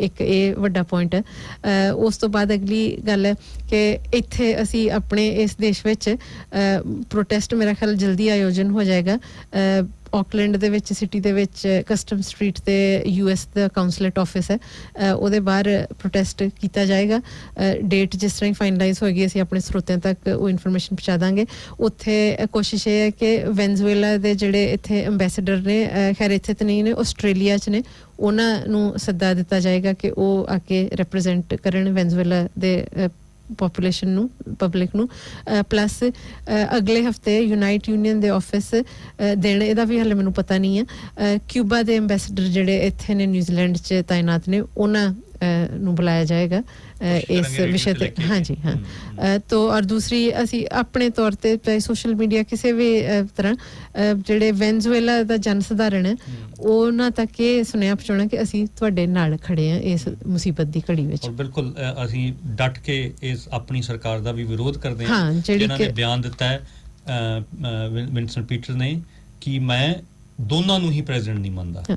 ਔਰ ਉਸ ਤੋਂ ਵੀ ਖਤਰਨਾਕ ਗੱਲ ਜਿਹੜੀ ਕਿ ਡੈਵੋਸ ਵਿੱਚ ਜਿਹੜਾ ਜਨਵਰੀ ਦੇ ਅਖੀਰ ਵਿੱਚ ਹਮੇਸ਼ਾ ਚੱਲਦਾ ਵਰਲਡ ਇਕਨੋਮਿਕ ਫੋਰਮ ਜਿਹੜੀ ਕਿ ਪ੍ਰਾਈਵੇਟ ਅਦਾਰਾ ਹੈ ਉਹਦਾ ਸਰਕਾਰਾਂ ਨੂੰ ਕੰਟਰੋਲ 'ਚ ਰੱਖਦਾ ਹੈ ਔਰ ਹਾਂਜੀ ਸੋ ਉੱਥੇ ਹਾਂਜੀ ਡਿਸਕਸ਼ਨ ਇਹ ਵੀ ਚੱਲੀ ਹੈ ਜਸਿੰਡਾ ਅਰਡਰਨ ਨਾਲ ਨੇਟੋ ਦੇ ਜਿਹੜੇ ਚੀਫ ਨੇ ਉਹਨਾਂ ਨਾਲ ਗੱਲਬਾਤ ਇਹ ਹੋਈ ਹੈ ਕਿ ਨਿਊਜ਼ੀਲੈਂਡ ਜਿਹੜਾ ਉਹ ਇਰਾਕ ਨੂੰ ਹੋਰ ਟਰੂਪਸ ਭੇਜੇ ਟ੍ਰੇਨਿੰਗ ਵਾਸਤੇ। ਹਾਂ ਉਹ ਪਰ ਅਸੀਂ ਜਾਣ ਚੁੱਕੇ ਹਾਂ ਕਿ ਅਫਗਾਨਿਸਤਾਨ ਦੇ ਵਿੱਚ ਜਿਹੜੀ ਆਪਣੀ ਨਿੱਕੀ ਹਾਗਰ ਔਰ ਇੱਕ ਹੋਰ ਜਰਨਲਿਸਟ ਹਿਟ ਐਂਡ ਰਨ ਕੀਤਾ ਕਿ ਉੱਥੇ ਟ੍ਰੇਨਿੰਗ ਨਹੀਂ ਸੀਗੀ ਬਕਾਇਦਾ ਇਹਨਾਂ ਨੇ ਫਰੰਟ ਤੇ ਆ ਕੇ ਲੜੇ ਨੇ ਸਿਰਫ ਉਹ ਪੀਸ ਕੀਪਿੰਗ ਟਰੂਪਸ ਜਾਂ ਟ੍ਰੇਨਿੰਗ ਦਾ ਨਹੀਂ ਹੁੰਦਾ ਇਹਨਾਂ ਦਾ ਮਕਸਦ ਉਹ ਨਾ ਦਿੱਤਾ ਜਾਂਦਾ ਤੋ ਹਾਂਜੀ ਘੱਟ ਸਮਾਂ ਹੋਣ ਕਰਕੇ ਅਸੀਂ ਫਟਾਫਟ ਵੈਸੇ ਤੁਸੀਂ ਇੱਕ ਗੱਲ ਤਾਂ ਕਰ ਲਓ ਵੀ ਵੈਨਜ਼ੂਏਲਾ ਦੀ ਮੌਜੂਦਾ ਹਾਲਤ ਕੀ ਹੈ ਇਹਦੇ ਤੇ ਕੁਝ ਕਰਦਾ ਹਾਂਜੀ ਉਹ ਵੀ ਉਹਨਾਂ ਨੇ ਹਾਂ ਪੁਆਇੰਟ ਰੱਖਿਆ ਜੀ ਬੇਸਿਕਲੀ ਜਿਹੜਾ ਇੱਕ ਜਿਹੜੀ ਰੈਲੀ ਹੈ ਉਹ ਜਿਹੜੀ ਵਿਰੋਧੀ ਪਾਰਟੀ ਹੈ ਉਹਦੇ ਵਿੱਚ ਜਿਵੇਂ ਹੁਣ ਫਰਾਂਸ ਦੇ ਵਿੱਚ ਜਿਹੜੀ ਯੈਲੋ ਵੈਸਟ ਜਿਹੜੀ ਰੈਲੀ ਹੋਈ ਹੈ ਫਰਾਂਸ ਦੇ ਵਿੱਚ ਜਿਹੜਾ ਉੱਥੇ ਦਾ ਪ੍ਰੈਜ਼ੀਡੈਂਟ ਆ ਬਹੁਤ ਰਾਈਟ ਵਿੰਗ ਵਾ ਉਹ ਕਿਉਂਕਿ ਫਰਾਂਸ ਦੇ ਵਿੱਚ ਸਾਥੀ ਜਿਹੜੇ ਲੋਕ ਪੱਖੀ ਲਾਅ ਬਹੁਤ ਜ਼ਿਆਦਾ ਨੇ ਖਾਸ ਕਰਕੇ ਵਰਕਰਾਂ ਦੇ ਹੱਕ ਦੇ ਵਿੱਚ ਉਹ ਹੌਲੀ ਹੌਲੀ ਉਹਨੂੰ ਨਵਾਦਾਰ ਦੇ ਮਸਲੇ ਦੇ ਵਿੱਚ ਉਹਨੂੰ ਡਾਵਾਡੋਲ ਘਟਾ ਰਹੇ ਆ ਉੱਥੇ ਬਹੁਤ ਜ਼ਿਆਦਾ ਲੋਕਾਂ ਨੇ ਵਿਰੋਧ ਕੀਤਾ। ਉਹ ਜ਼ਰੂਰੀ ਨਹੀਂ ਸੀਗਾ ਉਹ ਜਿਹੜੇ ਵਿਰੋਧ ਜਿਹੜੇ ਸਾਰੇ ਬੰਦੇ ਉਹ ਸਾਰੇ ਮਸਲੇ ਨੂੰ ਸਮਝਦੇ ਆ। ਲੋਕੀ ਸੜਕਾਂ ਤੇ ਆਏ ਤੇਲ ਦੀ ਕੀਮਤ ਵੱਧ ਗਈ ਆ ਲੋਕੀ ਸੋ ਉਸ ਤੋਂ ਬਾਅਦ ਕੀ ਹੋਇਆ ਆ ਜਦੋਂ ਹਲਚਲ ਇਹ ਸਾਰੀ ਹੋਈ ਹੈ ਉਸ ਤੋਂ ਬਾਅਦ ਜਿਹੜੇ ਹੁਣ ਇਹ ਸਾਡੇ ਨਿਕੋਲਸ ਮਦੂਰੋਸ ਜਿਹੜੇ ਲੋਕ ਪੱਖੀ ਪ੍ਰੈਜ਼ੀਡੈਂਟ ਨੇ ਉਹਨਾਂ ਦੀ ਹੱਕ ਦੇ ਵਿੱਚ ਮਿਲੀਅਨ ਦੇ ਹਿਸਾਬ ਨਾਲ ਲੋਕੀ ਸੜਕਾਂ ਤੇ ਆ ਚੁੱਕੇ ਨੇ। ਸੋ ਇਸ ਟਾਈਮ ਅਸੀਂ ਇਹ ਕਹਿ ਸਕਦੇ ਹਾਂ ਕਿ ਜਿਹੜਾ ਆਪਣਾ ਹੱਥ ਹੈ ਲੋਕ ਪੱਖੀ ਜਿਹੜਾ ਹੱਥ ਹੈ ਉਹ ਭਾਰੂ ਹੈ। ਔਰ ਰੀਸੈਂਟ ਜਿਹੜੀ ਨਿਊਜ਼ ਇਹ ਹੈ ਕਿ ਜਿਹੜਾ ਉਹ ਗੁਆਨ ਗੁਡੋ ਜਿਹੜਾ ਨਾਂ ਆ ਜਿਹੜਾ ਯੂਐਸ ਦਾ ਬੈਕਡੋਰ ਜਿਹੜਾ ਯੂਐਸ ਦਾ ਉਹਨਾਂ ਤੇ ਖੜਾਇਆ ਆ ਉਹਦਾ ਕੋਈ ਥੋ ਪਤਾ ਨਹੀਂ ਚੱਲ ਰਿਹਾ ਵੀ ਕਿੱਥੇ ਉਹ ਇਹਦਾ ਮਤਲਬ ਨਹੀਂ ਵੀ ਸਿੱਧੇ ਤੌਰ ਤੇ ਜਿਹੜੀ ਸਾਹਮਣੇ ਤਾਂ ਹੋਈ ਨਹੀਂਗਾ। ਹਾਂ ਸਾਹਮਣੇ ਹੈ ਨਹੀਂ ਸਾਹਮਣੇ ਸੀਗਾ ਜੀ ਰੀਸੈਂਟਲੀ ਕੁਝ ਸਮਾਂ ਜਿਸ ਵਕਤ ਸਾਹਮਣੇ ਆਇਆ ਉਦੋਂ ਕੀ ਬਲ ਨਾ ਭੱਜ ਗਿਆ ਨਾਲੇ ਉੱਥੋਂ ਮੁੜ ਕੇ ਐ ਸੁਣੇ ਸੀ ਕੋਈ ਹੈਲੀਕਾਪਟਰ ਤੇ ਚਲਾ ਗਿਆ ਸੀ ਕੋਈ ਐ ਨਹੀਂ ਸਾਥੀ ਜੀ ਅਸੀਂ ਪਹਿਲੇ ਦੀ ਗੱਲ ਕਰ ਰਹੇ ਮੈਂ ਹੁਣ ਦੀ ਤੁਹਾਨੂੰ ਗੱਲ ਦੱਸ ਰਿਹਾ। ਨਹੀਂ ਹੁਣ ਦੀ ਗੱਲ ਵੀ ਐਂ ਸੁਣਿਆ ਸੀ ਕਿ ਉਹ ਬੰਦਾ ਮੁੜ ਕੇ ਉੱਥੇ ਸ਼ਾਇਦ ਨਹੀਂ ਸਾਥੀ ਇਹੋ ਜਿਹੀ ਕੋਈ ਖਬਰ ਨਹੀਂ ਹੈ ਫਿਲਹਾਲ ਉਹ ਇਦਾਂ ਲੱਗਦਾ ਹੈ ਕਿ ਉਹ ਸ਼ਾਇਦ ਥੋੜਾ ਡਿਸਅਪੀਅਰ ਹੋ ਸਕਦਾ ਮਤਲਬ ਪਬਲਿਕ ਦੇ ਵਿੱਚ ਉਹ ਫਿਗਰ ਦੇ ਵਿੱਚ ਨਹੀਂ ਹੈਗਾ ਕਿਉਂਕਿ ਜਿਹੜਾ ਦੂਜੇ ਪਾਸੇ ਜਿਹੜਾ ਪ੍ਰੈਸ਼ਰ ਹੈ ਜਿਹੜਾ ਲੋਕ ਪੱਖੀ ਪ੍ਰੈਜ਼ੀਡੈਂਟ ਆ ਉਹ ਜਿਹੜਾ ਪ੍ਰੈਸ਼ਰ ਉਹ ਬਹੁਤ ਜ਼ਿਆਦਾ ਵੱਧ ਚੁੱਕਿਆ ਹੈ। ਵੈਸੇ ਫੌਜ ਦੀ ਗਿਣਤੀ ਕਿੰਨੀ ਕਦੇ ਇਸ ਤਰ੍ਹਾਂ ਦੀ ਮਰਜ਼ੀ ਹਾਲਤ ਸਾਥੀ ਜੀ ਫੌਜ ਦੀ ਵੀ ਉਹ ਗੱਲ ਕਰ ਰਿਹਾ ਦੂਸਰੀ ਤੁਹਾਡੀ ਗੱਲ ਮੈਂ ਜੋੜ ਦਿੰਦਾ ਜਿਹੜੇ ਇਹ ਨਿਕੋਲਸ ਮੋਡੋਰਸ ਜਿਹੜੇ ਨੇ ਲੋਕ ਪੱਖੀ ਪ੍ਰੈਜ਼ੀਡੈਂਟ ਨੇ ਉਹਨਾਂ ਨੇ ਜਿਹੜੇ ਫੌਜੀ ਅਫਸਰਾਂ ਨੇ ਅਮਰੀਕਾ ਦੇ ਪਿੱਛੇ ਲੱਗ ਕੇ ਇਹ ਜਿਹੜਾ ਕੂ ਕੀਤਾ ਆ ਉਹਨਾਂ ਨੂੰ ਆਪਸ਼ਨ ਦਿੱਤੀ ਹੈ ਵੀ ਤੁਸੀਂ ਸਾਡੇ ਵਿੱਚ ਆ ਜਾਓ ਅਸੀਂ ਤੁਹਾਡੇ ਨਾਲ ਬਿਲਕੁਲ ਵੀ ਤੁਹਾਡੇ ਤੇ ਕੋਈ ਕੇਸ ਨਹੀਂ ਚੱਲੂਗਾ ਤੁਹਾਨੂੰ ਐਮਨੈਸਟੀ ਦਿੱਤੀ ਜਾਊਗੀ। ਤੇ ਦੂਸਰਾ ਜਿਹੜੀ ਆਪੋਜੀਸ਼ਨ ਆ ਉਹਨਾਂ ਨੂੰ ਵੀ ਉਹ ਜਿੱਦਾਂ ਸਾਥੀ ਵੀ ਦੱਸ ਕੇ ਗਏ ਨੇ ਉਹਨਾਂ ਨਾਲ ਵੀ ਉਹ ਗੱਲਬਾਤ ਕਰਨ ਨੂੰ ਤਿਆਰ ਨੇ। ਸੋ ਕਿਸੇ ਵੀ ਤਰੀਕੇ ਦੇ ਨਾਲ ਉਹ ਜਿਹੜਾ ਆਪਣੇ ਮੁਲਕ ਨੂੰ ਇੱਕ ਕੇਓਸ ਦੇ ਵਿੱਚ ਇੱਕ ਸਿਵਲ ਵਾਰ ਦੇ ਵਿੱਚ ਨਹੀਂ ਲਿਜਾ ਕੇ ਦੇਣਾ ਚਾਹੁੰਦੇ ਕਿਉਂਕਿ ਇਹ ਜਿਹੜੀਆਂ ਬਾਹਰ ਬੈਠੀਆਂ ਤਾਕਤਾਂ ਨੇ ਇਹੀ ਚਾਹੁੰਦੀਆਂ ਨੇ ਕਿ ਸਿਵਲ ਵਾਰ ਹੋਵੇ ਫਿਰ ਅਸੀਂ ਉਹਨਾਂ ਦਾ ਫਾਇਦਾ ਲਵਾਂ। ਸੋ ਉਹ ਆਪੋਜੀਸ਼ਨ ਜਿਹੜੀ ਉਹਦੇ ਨਾਲ ਵੀ ਗੱਲਬਾਤ ਕਰ ਰਹੇ ਨੇ। ਆਪੋਜੀਸ਼ਨ ਕਿਸ ਗੱਲ ਤੇ ਖੜੀ ਆ ਸਾਥੀ ਜੀ ਆਪੋਜੀਸ਼ਨ ਦੀ ਜਿਹੜੀ ਗੱਲ ਤੇ ਖੜੀ ਉਹ ਤੇ ਖੜੀ ਹੈ ਵੀ ਲੋਕਾਂ ਦੀ ਜਦੋਂ ਲੋਕੀ ਉਹ ਭੁੱਖੇ ਮਰ ਰਹੇ ਨੇ ਲੋਕਾਂ ਦੇ ਜਿਹੜੇ ਮਸਲੇ ਨੇ ਉਹਨਾਂ ਨੂੰ ਸੋਲਵ ਕੀਤਾ ਜਾਵੇ ਇਹ ਕਿਉਂ ਭੁੱਖੇ ਮਰ ਰਹੇ ਨੇ ਹਸਪਤਾਲਾਂ ਦੇ ਜਿਹੜੇ ਆਪੋਜੀਸ਼ਨ ਦਾ ਕੁਰਸੀ ਯੁੱਧ ਹੈ ਆਪਾਂ ਇਹੀ ਕਹਿ ਸਕਦੇ ਹਾਂ ਜਿਹੜੀ ਅਸੀਂ ਕਹਿ ਕਹਾਂਗੇ ਹਾਂਜੀ ਆਪੋਜੀਸ਼ਨ ਕੀ ਹੈ ਜੀ ਇਹ ਕੁਰਸੀ ਯੁੱਧ ਵੀ ਜਾਨੀ ਵਿਰੋਧ ਇਸ ਕਰਕੇ ਕਰ ਰਹੇ ਆ। ਇੱਕ ਗੱਲ ਆਪਾਂ ਜਿਹੜੀ ਪਹਿਲਾਂ ਕਰਕੇ ਤੁਸੀਂ ਧਿਆਨ ਨਾਲ ਸੁਣਨੀ ਸੀਗੀ ਕਿ ਜਿਹੜੀ ਆਪੋਜੀਸ਼ਨ ਸੀਗੀ ਉਹਨਾਂ ਨੇ ਇਲੈਕਸ਼ਨ ਦੇ ਵਿੱਚ ਤੇ ਭਾਗ ਹੀ ਨਹੀਂ ਲਿਆ ਹੈਗਾ। ਅੱਛਾ ਹਾਂ ਠੀਕ ਹੈ ਨਾ ਠੀਕ ਹੈ ਹਾਂਜੀ ਉਹ ਬੇਸਿਕਲੀ ਇਹ ਮੈਜੋਰਿਟੀ ਜਿਹੜੀ ਜਿੱਤਦੇ ਇਹ ਨਿਕੋ ਮਦੋਰਸ ਆਪਣੀਆਂ ਇਲੈਕਸ਼ਨ ਦੇ ਵਿੱਚ ਜਿੱਤੇ ਨੇ ਇਹ ਵੱਡੀਆਂ 2 ਮਿਲੀਅਨ ਵੋਟਾਂ ਦੇ ਵਿੱਚ ਜਿੱਤੇ ਹੈਗੇ। ਸੋ ਮਤਲਬ ਕਿ ਆਪੋਜੀਸ਼ਨ ਨਹੀਂ ਰਹਿ ਜਾਂਦੀ ਜਿਨ੍ਹਾਂ ਨੇ ਚੋਣਾਂ 'ਚ ਭਾਗ ਹੀ ਨਹੀਂ ਲਿਆ ਉਦੋਂ ਸਭ ਤੋਂ ਵਧੀਆ ਹੈ ਹੀ ਨਹੀਂ ਉਹ ਜਿਹੜੇ ਬੰਦੇ ਉਹ ਸੜਕਾਂ ਤੇ ਆਏ ਨੇ ਕੁਝ ਖਰੀਦੇ ਹੋਏ ਆਏ ਨੇ ਤੇ ਕੁਝ ਜਿਹੜੇ ਮਰ ਰਹੇ ਨੇ ਭੁੱਖ ਮਰੀ 'ਚ ਦਵਾਈਆਂ ਦੇ ਪੱਖੋਂ ਮਰ ਰਹੇ ਨੇ ਉਹ ਜਿਹੜੇ ਲੋਕੀ ਸੜਕਾਂ ਤੇ ਆਏ ਕਿਉਂਕਿ ਉਹਨਾਂ ਨੇ ਮਿਲਟਰੀ ਦੀ ਵੀ ਗੱਲ ਕੀਤੀ ਕੀਤੀ, ਕਹਿੰਦੇ ਕਿ ਜਦੋਂ 10 ਸਾਲ ਪਹਿਲਾਂ ਮੈਂ ਉੱਥੇ ਕਾਫੀ ਸਾਰੇ ਮਿਲਟਰੀ ਆਫੀਸਰਸ ਨੂੰ ਮਿਲਿਆ, ਉਹ ਸਾਰੇ ਸੋਸ਼ਲਿਸਟ ਖਿਆਲਾਂ ਦੇ ਨੇ ਔਰ ਖੱਬੇ ਪੱਖੀ ਨੇ, ਸੋ ਉਹ ਆਫੀਸਰ ਨੇ। ਪਰ ਉਹਨਾਂ ਨੇ ਨਾਲ ਇਹ ਵੀ ਕਲੀਅਰ ਕੀਤਾ ਕਿ ਮੈਨੂੰ ਇਹ ਨਹੀਂ ਪਤਾ ਕਿ ਜਿਹੜੇ ਥੱਲੇ ਵਾਲੇ ਰੈਂਕ ਵਾਲੇ ਨੇ ਉਹਨਾਂ 'ਚ ਕਿੰਨਾ ਕੁ ਫੈਲਾਇਆ ਉਹ ਸੋਸ਼ਲਿਜ਼ਮ ਦਾ। ਸੋ ਉਹ ਕਹਿੰਦੇ ਸੀ ਕਿ ਇਹ ਫਿਰ ਵੀ ਖਤਰਾ ਬਣਿਆ ਰਹਿ ਸਕਦਾ ਆ ਕਿ ਜਿਹੜੇ ਉਹ ਮਿਲਟਰੀ ਇੰਸਟੀਟਿਊਸ਼ਨ ਨੇ ਉਹ ਸ਼ਾਇਦ ਨਿਕੋਲਸ ਮਦੂਰੋ ਦੇ ਖਿਲਾਫ ਚਲੇ ਜਾਣ ਆਪਣੀ ਹੋਂਦ ਨੂੰ ਬਚਾਏ ਰੱਖਣ ਲਈ। ਸੋ ਇਹ ਖਤਰਾ ਬਣਿਆ ਹੋਇਆ ਹੈ, ਉਸ ਗੱਲ ਤੋਂ ਅਸੀਂ ਉਹਨੂੰ ਅੱਖੋਂ ਲੈ ਨਹੀਂ ਕਰ ਸਕਦੇ। ਹਾਂਜੀ, ਮੈਂ ਅਨੂ ਜੀ ਮੈਂ ਰੀਅਲ ਨਿਊਜ਼ ਏਮੀ ਗੁੱਡਮੈਨ ਦੀ ਦੇਖ ਰਿਹਾ ਸੀ ਰਿਪੋਰਟ ਇਹਦੇ ਤੇ। ਸੋ ਉਹਦੇ ਵਿੱਚ ਵੀ ਉੱਥੇ ਜਿਹੜੇ US ਦੇ ਐਮਬੈਸਡਰ ਉਹਨਾਂ ਨਾਲ US ਦੇ ਵਿੱਚ ਵੈਨਜ਼ੂਏਲਾ ਦੇ ਜਿਹੜੇ ਐਮਬੈਸਡਰ ਨੇ ਉਹਨਾਂ ਨਾਲ ਮੁਲਾਕਾਤ ਕਰ ਰਹੇ ਸੀ। ਉਹ ਵੀ ਇਹ ਸ਼ੱਕ ਕਰ ਰਹੇ ਸੀਗੇ ਕਿ ਸ਼ਾਇਦ ਜਿਹੜੇ ਛੋਟੇ ਰੈਂਕ ਦੇ ਜਿਹੜੇ ਆਫੀਸਰ ਨੇ ਉਹਨਾਂ ਨੂੰ ਕੋਈ ਖਰੀਦਣਾ ਸੌਖਾ ਹੈ, ਨਾਲੇ ਉਹਨਾਂ ਦੀ ਵਿਜ਼ਿਬਿਲਿਟੀ ਨਹੀਂ ਹੈ ਕਿ ਉਹਨਾਂ ਨੂੰ ਤੁਸੀਂ ਬੈਰਕਾਂ ਦੇ ਵਿੱਚ ਜਾ ਕੇ ਤੁਸੀਂ ਉਹਨਾਂ ਨੂੰ ਖਰੀਦ ਸਕਦੇ ਹੋ। ਤਾਂ ਸ਼ਾਇਦ ਉਹ ਕੁਝ। ਸੋ ਸਾਥੀ ਜੀ, ਤੁਹਾਡਾ ਸਵਾਲ ਵੈਸੇ ਕਾਫੀ ਸਹੀ ਸੀਗਾ ਕਿ ਇਸ ਟਾਈਮ ਜਿਹੜੀ ਸਿਚੁਏਸ਼ਨ ਆ ਜਿਹਨੂੰ ਆਪਾਂ ਫਲੂਇਡ ਕਹਿੰਦੇ ਆ, ਬਹੁਤ ਕਿਸੇ ਵੀ ਟਾਈਮ ਦੇ ਉੱਪਰ, ਕਿਉਂਕਿ ਜਿਹੜੀ ਅਮਰੀਕਾ ਦੀ ਜਿਹੜੀਆਂ ਏਜੰਸੀਆਂ ਨੇ ਉਹ ਪੂਰੀ ਤਰ੍ਹਾਂ ਆਪਣਾ ਪੂਰਾ ਜਿਹੜਾ ਜ਼ੋਰ ਉਹਨਾਂ ਦਾ ਕੀ ਹੋ ਸਕਦਾ, ਪੂਰਾ ਜ਼ੋਰ ਲੱਗਿਆ ਹੋਇਆ। ਇਹ ਮਤਲਬ ਗੇਮ ਕਿਸੇ ਵੀ ਪਾਸੇ ਨੂੰ ਜਾ ਸਕਦੀ ਹੈ। ਪਰ ਇੱਕ ਗੱਲ ਪੱਕੀ ਹੈ ਕਿ ਜਿਹੜੀ ਮੈਜੋਰਿਟੀ ਇੰਨੀਆਂ ਮਜਬੂਰੀਆਂ ਦੇ ਇੰਨੀਆਂ ਹੋਣ ਦੇ ਬਾਵਜੂਦ ਜਿਹੜੀ ਉੱਥੇ ਦੀ ਮੈਜੋਰਿਟੀ ਹੈਗੀ ਆ ਉਹ ਨਿਕੋਲਸ ਮਦੂਰਸ ਦੇ ਰਾਸ਼ਟਰਪਤੀ ਦੇ ਹੱਕ ਦੇ ਵਿੱਚ ਖੜੀ ਹੈ। ਪਰ ਜਦੋਂ ਕੇਓਸ ਖੜਾ ਹੁੰਦਾ ਨਾ, ਉਦੋਂ ਇਹ ਫਿਰ ਜਦੋਂ ਤੁਸੀਂ ਉਹਨਾਂ ਦੀ ਧਿਆਨ ਜਿਹੜੀ ਡਾਕੂਮੈਂਟਰੀ ਦੀ ਗੱਲ ਕਰ ਰਹੇ ਸੀਗੇ, ਉਹਦੇ ਵਿੱਚ ਕਿੰਨੀ ਅਮੇਜ਼ਿੰਗ ਗੱਲ ਹੈ ਕਿ ਉਹ ਜਿਹੜੇ ਊਗੋ ਚਾਵੇਜ਼ ਦੇ ਜਿਹੜੇ ਸਾਥੀ ਨੇ ਉਹ ਆਪਣੇ ਆਪ ਨੂੰ ਬਚਾਉਣ ਦੇ ਲਈ ਫਾਇਰ ਕਰ ਰਹੇ ਨੇ। ਪਰ ਜਦੋਂ US ਜਿਹੜਾ ਮੀਡੀਆ ਪੇਸ਼ ਕੀਤਾ ਜਾਂਦਾ ਆ, ਮਤਲਬ ਬਿਲਕੁਲ ਫੁਟੇਜ ਉਹੀ ਹੈ, ਉਹ ਪੁਲ ਦੇ ਉੱਪਰ ਖੜੇ ਨੇ, ਉਹਨੂੰ ਪੇਸ਼ ਏਦਾਂ ਕਰਦਾ ਵੀ ਜਿਹੜੇ ਆਮ ਲੋਕ ਨੇ ਥੱਲੇ ਪੁਲ ਦੇ ਜਿਹੜੇ ਹੇਠਾਂ ਖੜੇ ਨੇ ਉਹਨਾਂ ਦੇ ਉੱਪਰ ਫਾਇਰ ਕਰ ਰਹੇ ਆ ਸਰਕਾਰ। ਜਦਕਿ ਗੱਲ ਜਿਹੜੀ ਉਹ ਬਿਲਕੁਲ ਬਦਨਾਮ ਕਰਨ ਵਾਲੀ ਗੱਲ ਜਿਹੜੀ ਬਿਲਕੁਲ ਉਸ ਤੋਂ ਉਲਟੀ ਆ। ਉਹ ਡਾਕੂਮੈਂਟਰੀ ਦੇ ਵਿੱਚ ਦਿਖਾਇਆ ਗਿਆ ਔਰ ਉਹਦੇ ਵਿੱਚ ਫੁਟੇਜ ਉਹ ਵੀ ਦਿਖਾਈ ਗਈ ਜਿਹੜੀ CNN ਵਗੈਰਾ ਜਿਹੜੀ US ਦਾ ਮੀਡੀਆ ਆ, ਉਸੇ ਫੁਟੇਜ ਨੂੰ ਬਿਲਕੁਲ ਉਹ ਉਲਟਾ ਕਰਕੇ ਦਿਖਾ ਰਿਹਾ ਜੀ। ਠੀਕ ਜੀ, ਮੇਰਾ ਖਿਆਲ ਹੈ ਸਾਡੇ ਕੋਲ ਇੰਨਾ ਵਕਤ ਹੈ ਨਹੀਂ ਕਿ ਅਸੀਂ ਸਾਥੀ ਮੁਕੇਸ਼ ਮਲੌਦ ਨਾਲ ਦੁਬਾਰਾ ਰਾਬਤਾ ਕਰ ਸਕੀਏ। ਤੋ ਦੋ ਕੁ ਗੱਲਾਂ ਹੋਰ ਨੇ। ਇੱਕ ਜਿਹੜੀ ਸ਼ੁਰੂ 'ਚ ਅਸੀਂ ਪੁਆਇੰਟ ਸੀਗਾ, ਸਾਥੀ ਗੱਲ ਕਰਨਾ ਚਾਹੁੰਦੇ ਸੀ ਕਿ FCI ਔਰ ਬਾਕੀ ਜਿਹੜੀਆਂ ਸਰਕਾਰੀ, ਉਹਦੀ ਸੰਖੇਪ ਦੇ ਵਿੱਚ ਗੱਲ ਕਰੀਏ ਕਿ ਜਿਹੜੇ ਭਾਰਤ ਦੇ ਵਿੱਚ ਪੰਜਾਬ ਦੇ ਵਿੱਚ ਜਿਹੜੇ ਅਦਾਰੇ ਨੇ ਜਿਹੜੀਆਂ ਫਸਲਾਂ ਨੂੰ MSP ਤੈਅ ਕਰਕੇ ਉਹਦਾ ਵੀ ਹੁਣ ਭੋਗ ਪਾਉਣ ਦੀ ਕੈਪਟਨ ਹੁਣੀ ਤਿਆਰੀ ਕਰ ਰਹੇ ਨੇ। ਸੋ ਕਿਹੜੇ ਅਦਾਰੇ ਨੇ ਤੇ ਕੀ ਆਪਾਂ 5 ਮਿੰਟਾਂ ਦੇ ਵਿੱਚ ਗੱਲ ਸੰਖੇਪ ਕਰੀਏ, ਅਗਲੇ ਹਫ਼ਤੇ ਆਪਾਂ ਡਿਟੇਲ 'ਚ ਕਰਾਂਗੇ। ਉਹ ਇਦਾਂ ਮਤਲਬ ਜਣੀ ਵੀ ਜਿਹੜੇ ਤਕਰੀਬਨ ਅੱਜ ਤੋਂ 18 ਸਾਲ ਪਹਿਲਾਂ ਇਹੀ ਗੱਲ ਮੁੜ ਕੇ ਜਿਹੜੀ ਸੀ, ਕਿਉਂਕਿ ਜਿਹੜੀ ਸਰਕਾਰੀ ਖਰੀਦ ਆ ਬੰਦ ਕਰਨ ਵਾਸਤੇ 1991 ਵਿੱਚ ਜਿਹੜਾ ਫੈਸਲਾ ਹੋ ਚੁੱਕਿਆ ਸੀਗਾ, ਉਹਨਾਂ ਨੀਤੀਆਂ ਕਰਕੇ ਹੋ ਚੁੱਕਿਆ ਸੀ ਜੀ। ਉਸ ਤੋਂ ਬਾਅਦ ਚ ਮੁੜ ਕੇ ਜਿਹੜੀ ਇੱਕ ਸਮਾਂ ਭਾਲਦੇ ਜਿਹੜੇ ਸਮੇਂ ਦੇ ਵਿੱਚ ਮੁੜ ਕੇ ਆ ਕੇ ਸਨ 2000 ਦੇ ਵਿੱਚ ਮੁੜ ਕੇ ਜਿਹੜਾ ਇਹਨਾਂ ਨੇ ਐਲਾਨ ਕਰਤਾ ਸੀਗਾ ਮੁੜ ਕੇ ਵੀ ਜਿਹੜੀ ਕਣਕਾਂ ਜਾਂ ਜਿਹੜਾ ਝੋਨਾ ਵਗੈਰਾ ਵੀ ਇਹਦੇ ਵਿੱਚ ਜਿਹੜੀ ਮਤਲਬ ਹੈਗੀ ਆ ਵੀ ਮਿਨੀਮਮ ਸਪੋਰਟ ਪ੍ਰਾਈਸ, ਇੱਕ ਤਾਂ ਕੀਮਤ ਜਿਹੜੀ ਹੈਗੀ ਆ, ਦੂਜਾ ਮਤਲਬ ਇਹ ਸੀਗਾ ਵੀ ਮਤਲਬ ਜਿਹੜੀ ਵੀ ਕਿਉਂਕਿ ਮੀਂਹ ਪੈਣ ਨਾਲ ਜਿਹੜੇ ਦਾਣੇ ਕਾਲੇ ਹੋ ਜਾਂਦੇ ਆ ਜਾਂ ਜਿਹੜੀ ਮਤਲਬ ਉਹਦੇ ਵਿੱਚ ਜਿਹੜੀ ਹੈਗੀ ਆ ਨਮੀ ਆ ਉਹ ਵੱਧ ਜਾਂਦੀ ਆ, ਤਾਂ ਇਹਨਾਂ ਨੇ ਐਲਾਨ ਕਰਤਾ ਸੀ ਮੁੜ ਕੇ ਵੀ ਅਸੀਂ ਜਿਹੜੀ ਮੁੜ ਹੈਗੀ ਆ ਵੀ ਪੰਜਾਬ ਦੀ ਜਿਹੜੀ ਫਸਲ, ਦੋਵੇਂ ਫਸਲਾਂ ਕਣਕ ਵੀ ਤੇ ਜਿਹੜੇ ਝੋਨਾ ਵੀ ਆ, ਇਹ ਖਰੀਦਣ ਦੇ ਕਾਬਲ ਨਹੀਂ। ਤਾਂ ਉਦੋਂ ਬਾਅਦ ਚ ਮੁੜ ਕੇ ਜਦੋਂ ਇੱਥੇ ਵਿਰੋਧ ਹੋਣਾ ਸ਼ੁਰੂ ਹੋਇਆ ਤਾਂ ਤਕਰੀਬਨ ਕਈਆਂ ਥਾਵਾਂ ਦੇ ਉੱਤੇ ਪੰਜਾਬ ਦੇ ਵਿੱਚ ਸੀਗਾ ਹਫ਼ਤਾ ਭਰ ਜਿਹੜੀਆਂ ਸੜਕਾਂ ਜਾਮ ਰੱਖੀਆਂ, ਰੇਲਵੇ ਲਾਈਨਾਂ ਜਾਮ ਰੱਖੀਆਂ। ਤਾਂ ਉਦੋਂ ਬਾਅਦ ਚ ਮੁੜ ਕੇ ਮਜਬੂਰ ਹੋ ਕੇ ਕੇਂਦਰ ਸਰਕਾਰ ਨੇ ਭੂਰੇ ਲਾਲ ਨਾਂ ਦਾ ਬੰਦਾ ਜਿਹੜਾ ਕਿ ਕੇਂਦਰ ਸਰਕਾਰ ਦਾ ਜਿਹੜਾ ਸੈਕਟਰੀ ਸੀਗਾ, ਸਕੱਤਰ ਸੀਗਾ, ਉਹ ਪੰਜਾਬ ਦੇ ਵਿੱਚ ਆਇਆ। ਜਦੋਂ ਉਹ ਬੰਦਾ ਪੰਜਾਬ ਦੇ ਵਿੱਚ ਆਇਆ ਤਾਂ ਆਉਣ ਤੋਂ ਬਾਅਦ ਚ ਮੁੜ ਕੇ ਜਾ ਕੇ ਉਹ 2-3 ਥਾਵਾਂ ਤੇ ਮੁੜ ਕੇ ਜਿਹੜਾ ਸੀਗਾ ਉਹਨੇ ਸਰਵੇਖਣ ਕੀਤਾ, ਗੱਲਬਾਤ ਕੀਤੀ ਆ ਤੇ ਬਠਿੰਡੇ ਜਾ ਕੇ ਉਹ ਘਿਰ ਗਿਆ। ਜਦੋਂ ਬਠਿੰਡੇ ਆ ਘਿਰ ਗਿਆ ਤਾਂ ਬਠਿੰਡੇ ਘਿਰਨ ਤੋਂ ਬਾਅਦ ਮੁੜ ਕੇ ਜਾ ਕੇ ਉਹ ਮੰਡੀ 'ਚ ਉੱਥੇ ਐਲਾਨ ਕਰਤਾ ਮੁੜ ਕੇ ਜਿਹੜੀ ਸੀਗਾ ਕਿਸਾਨ ਯੂਨੀਅਨ ਬਈ ਜਿੰਨਾ ਚਿਰ ਇਹ ਜਿਹੜੀ ਸਾਡੀ ਮਤਲਬ ਜਿਹੜੀ ਮੌਜੂਦਾ ਜਿਹੜੀ ਅੱਜ 10 ਦਿਨ ਤੋਂ ਤਕਰੀਬਨ ਦੀ ਫਸਲ ਹੈ ਇਹ ਇੱਥੇ ਪਈ ਹੈ ਮੰਡੀਆਂ 'ਚ, ਇਹ ਜਿਹਨਾਂ ਚੱਕੇ ਨਹੀਂ ਜਾਂਦੇ ਉਹਨਾਂ ਜਿਹੜਾ ਅਸੀਂ ਇਹਨੂੰ ਛੱਡਾਂਗੇ ਨਹੀਂ। ਜਦੋਂ ਇਹਨਾਂ ਨੇ ਫੈਸਲਾ ਲੈ ਲਿਆ ਤੇ ਉਸ ਤੋਂ ਬਾਅਦ ਚ ਮੁੜ ਕੇ ਜਿਹੜਾ ਸੀਗਾ ਐਲਾਨ ਕਰਤਾ ਤੇ ਉੱਥੇ ਮੁੜ ਕੇ ਜਿਹੜਾ ਸੀਗਾ ਮਤਲਬ ਜਿਹੜੀ ਵੀ ਵਿਰੋਧ ਸ਼ੁਰੂ ਹੋ ਗਿਆ, ਲੋਕ ਇਕੱਠੇ ਹੋਣੇ ਸ਼ੁਰੂ ਹੋ ਗਏ।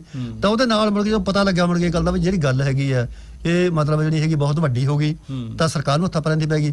ਉੱਥੇ ਫਿਰ ਜਿੰਨੇ ਮਤਲਬ ਵੱਡੇ ਅਫਸਰ ਸੀਗੇ ਮਿਲ ਜਾ ਕੇ ਤਾਰਾਂ ਹਿੱਲ ਗਈਆਂ ਕੇਂਦਰ ਸਰਕਾਰ ਤੱਕ।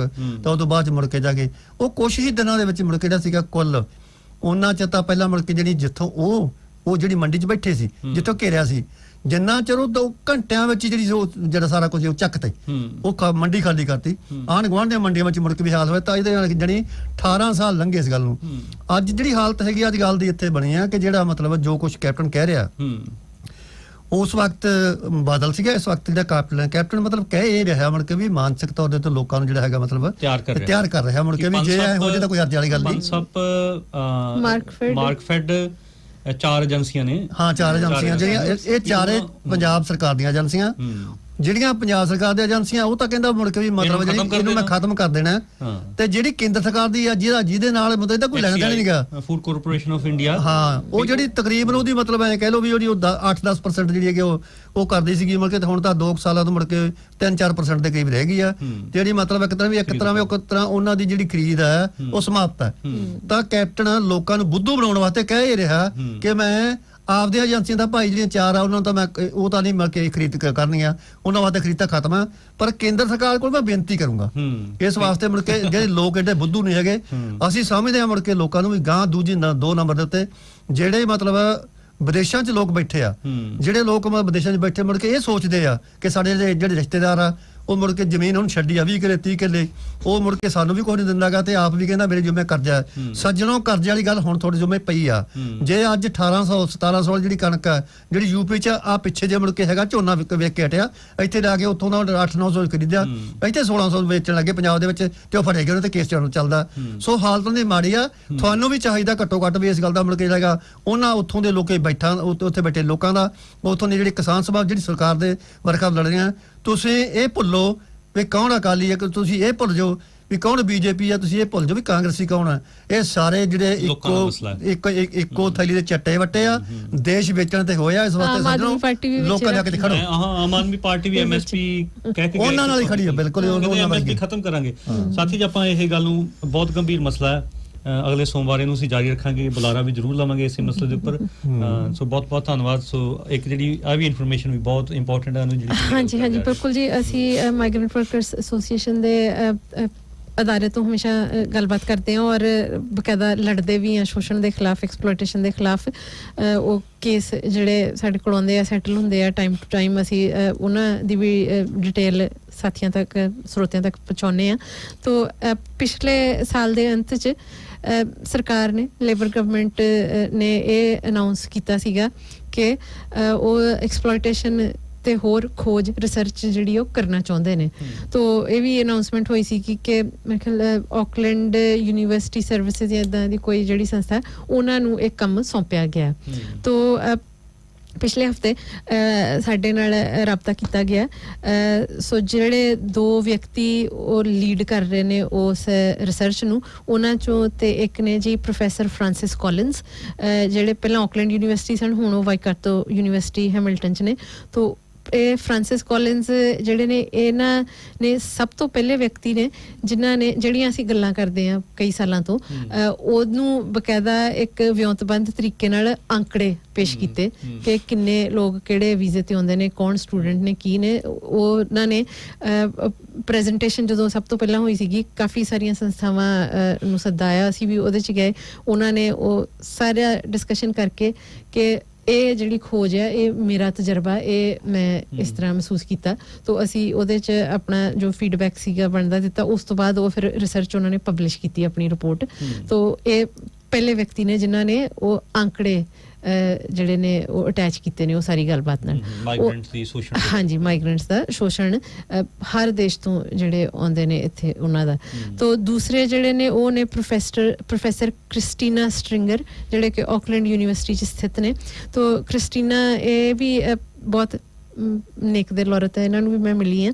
ਤੋ ਇਹਨਾਂ ਦੀ ਵੀ ਰਿਸਰਚ ਕਾਫੀ ਉਸ ਵਕਤ ਆਈ ਓਪਨਿੰਗ ਰਿਸਰਚ ਸੀ। ਇਹਨਾਂ ਨੇ ਬਕਾਇਦਾ ਇੰਟਰਵਿਊ ਕੀਤਾ ਜਿਹੜੇ ਸ਼ੋਸ਼ਣ ਹੁੰਦੇ ਨੇ ਪ੍ਰਵਾਸੀ ਕਾਮੇ ਉਹਨਾਂ ਨੂੰ ਕੌਨਫੀਡੈਂਸ 'ਚ ਰੱਖ ਕੇ ਉਹਨਾਂ ਦੀ ਆਇਡੈਂਟੀਟੀ ਰਿਵੀਲ ਨਾ ਕਰਦਿਆਂ ਹੋਇਆਂ ਔਰ ਮੇਨ ਸਟ੍ਰੀਮ ਨਿਊਜ਼ 'ਚ ਵੀ ਕੋਈ ਮੇਰੇ ਖਿਆਲ ਸਾਲ ਕੁ ਪਹਿਲਾਂ ਦੀ ਗੱਲ ਹੈ ਉਹ ਛਪੀ ਗੱਲਬਾਤ। ਤੋ ਇਹ ਆਕਲੈਂਡ ਬੇਸਡ ਨੇ ਕ੍ਰਿਸਟੀਨਾ ਔਰ ਫ੍ਰਾਂਸਿਸ ਜਿਹੜੇ ਨੇ ਉਹ ਹੈਮਿਲਟਨ ਬੇਸਡ ਨੇ।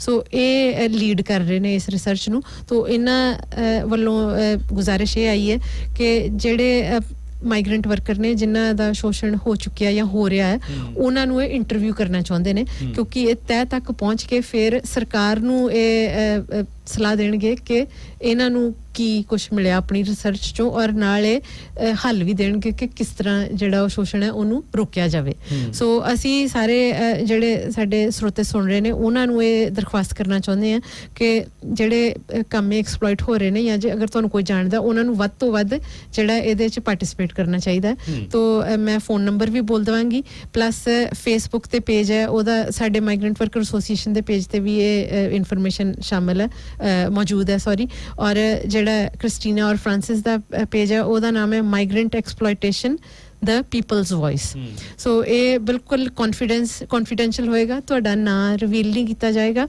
ਅਗਰ ਤੁਹਾਨੂੰ ਭਾਸ਼ਾ ਦੀ ਪ੍ਰੋਬਲਮ ਹੈ ਇੰਟਰਪ੍ਰੀਟਰ ਨਾਲ ਆਪਣੇ ਲੈ ਕੇ ਆਉਣਗੇ ਔਰ ਤੁਸੀਂ ਜਿੱਥੇ ਇਹਨਾਂ ਨੂੰ ਮਿਲਣਾ ਚਾਹੋਗੇ ਉੱਥੇ ਤੁਹਾਡੇ ਕੋਲ ਆਉਣਗੇ ਤੁਹਾਨੂੰ ਇਹਨਾਂ ਕੋਲ ਜਾਣ ਦੀ ਜ਼ਰੂਰਤ ਨਹੀਂ ਹੈ ਇਹ ਬਿਲਕੁਲ ਕਨਵੀਨੀਐਂਟ ਇਹਨਾਂ ਨੇ ਰੱਖਿਆ ਤੋ ਇਹਨਾਂ ਨੇ ऑनलाइन तुसी इन्हां नाल संपर्क करके अपनी डिटेल दे सकदे हो या मैं फोन नंबर बोल दिंदी हां फ्रांसिस दा नंबर है 0213322213 फ्रांसिस कॉलिंस दा नंबर 0213322213 क्रिस्टीना स्ट्रिंगर दा नंबर है 0226276001 क्रिस्टीना स्ट्रिंगर दा नंबर 0226276001 सो तुसी फोन करके मैसेज छड़ सकदे हो या टेक्स्ट कर सकदे हो उस तो बाद खुद तुहाडे नाल राबता करनगे 1.5 घंटे दी फेस टू फेस इंटरव्यू होएगी जिस तरह मैं पहले कहा तुहाडे कोल आउणगे तुहानू कोई असुविधा नहीं होएगी अगर लैंग्वेज दी प्रॉब्लम है तुसी दस सकदे हो ट्रांसलेटर वो अपने नाल लेके आउणगे सच्ची चीज़ को हल करना होवे फॉरएवर वास्ते ये काम करना जरूरी है हां तो ये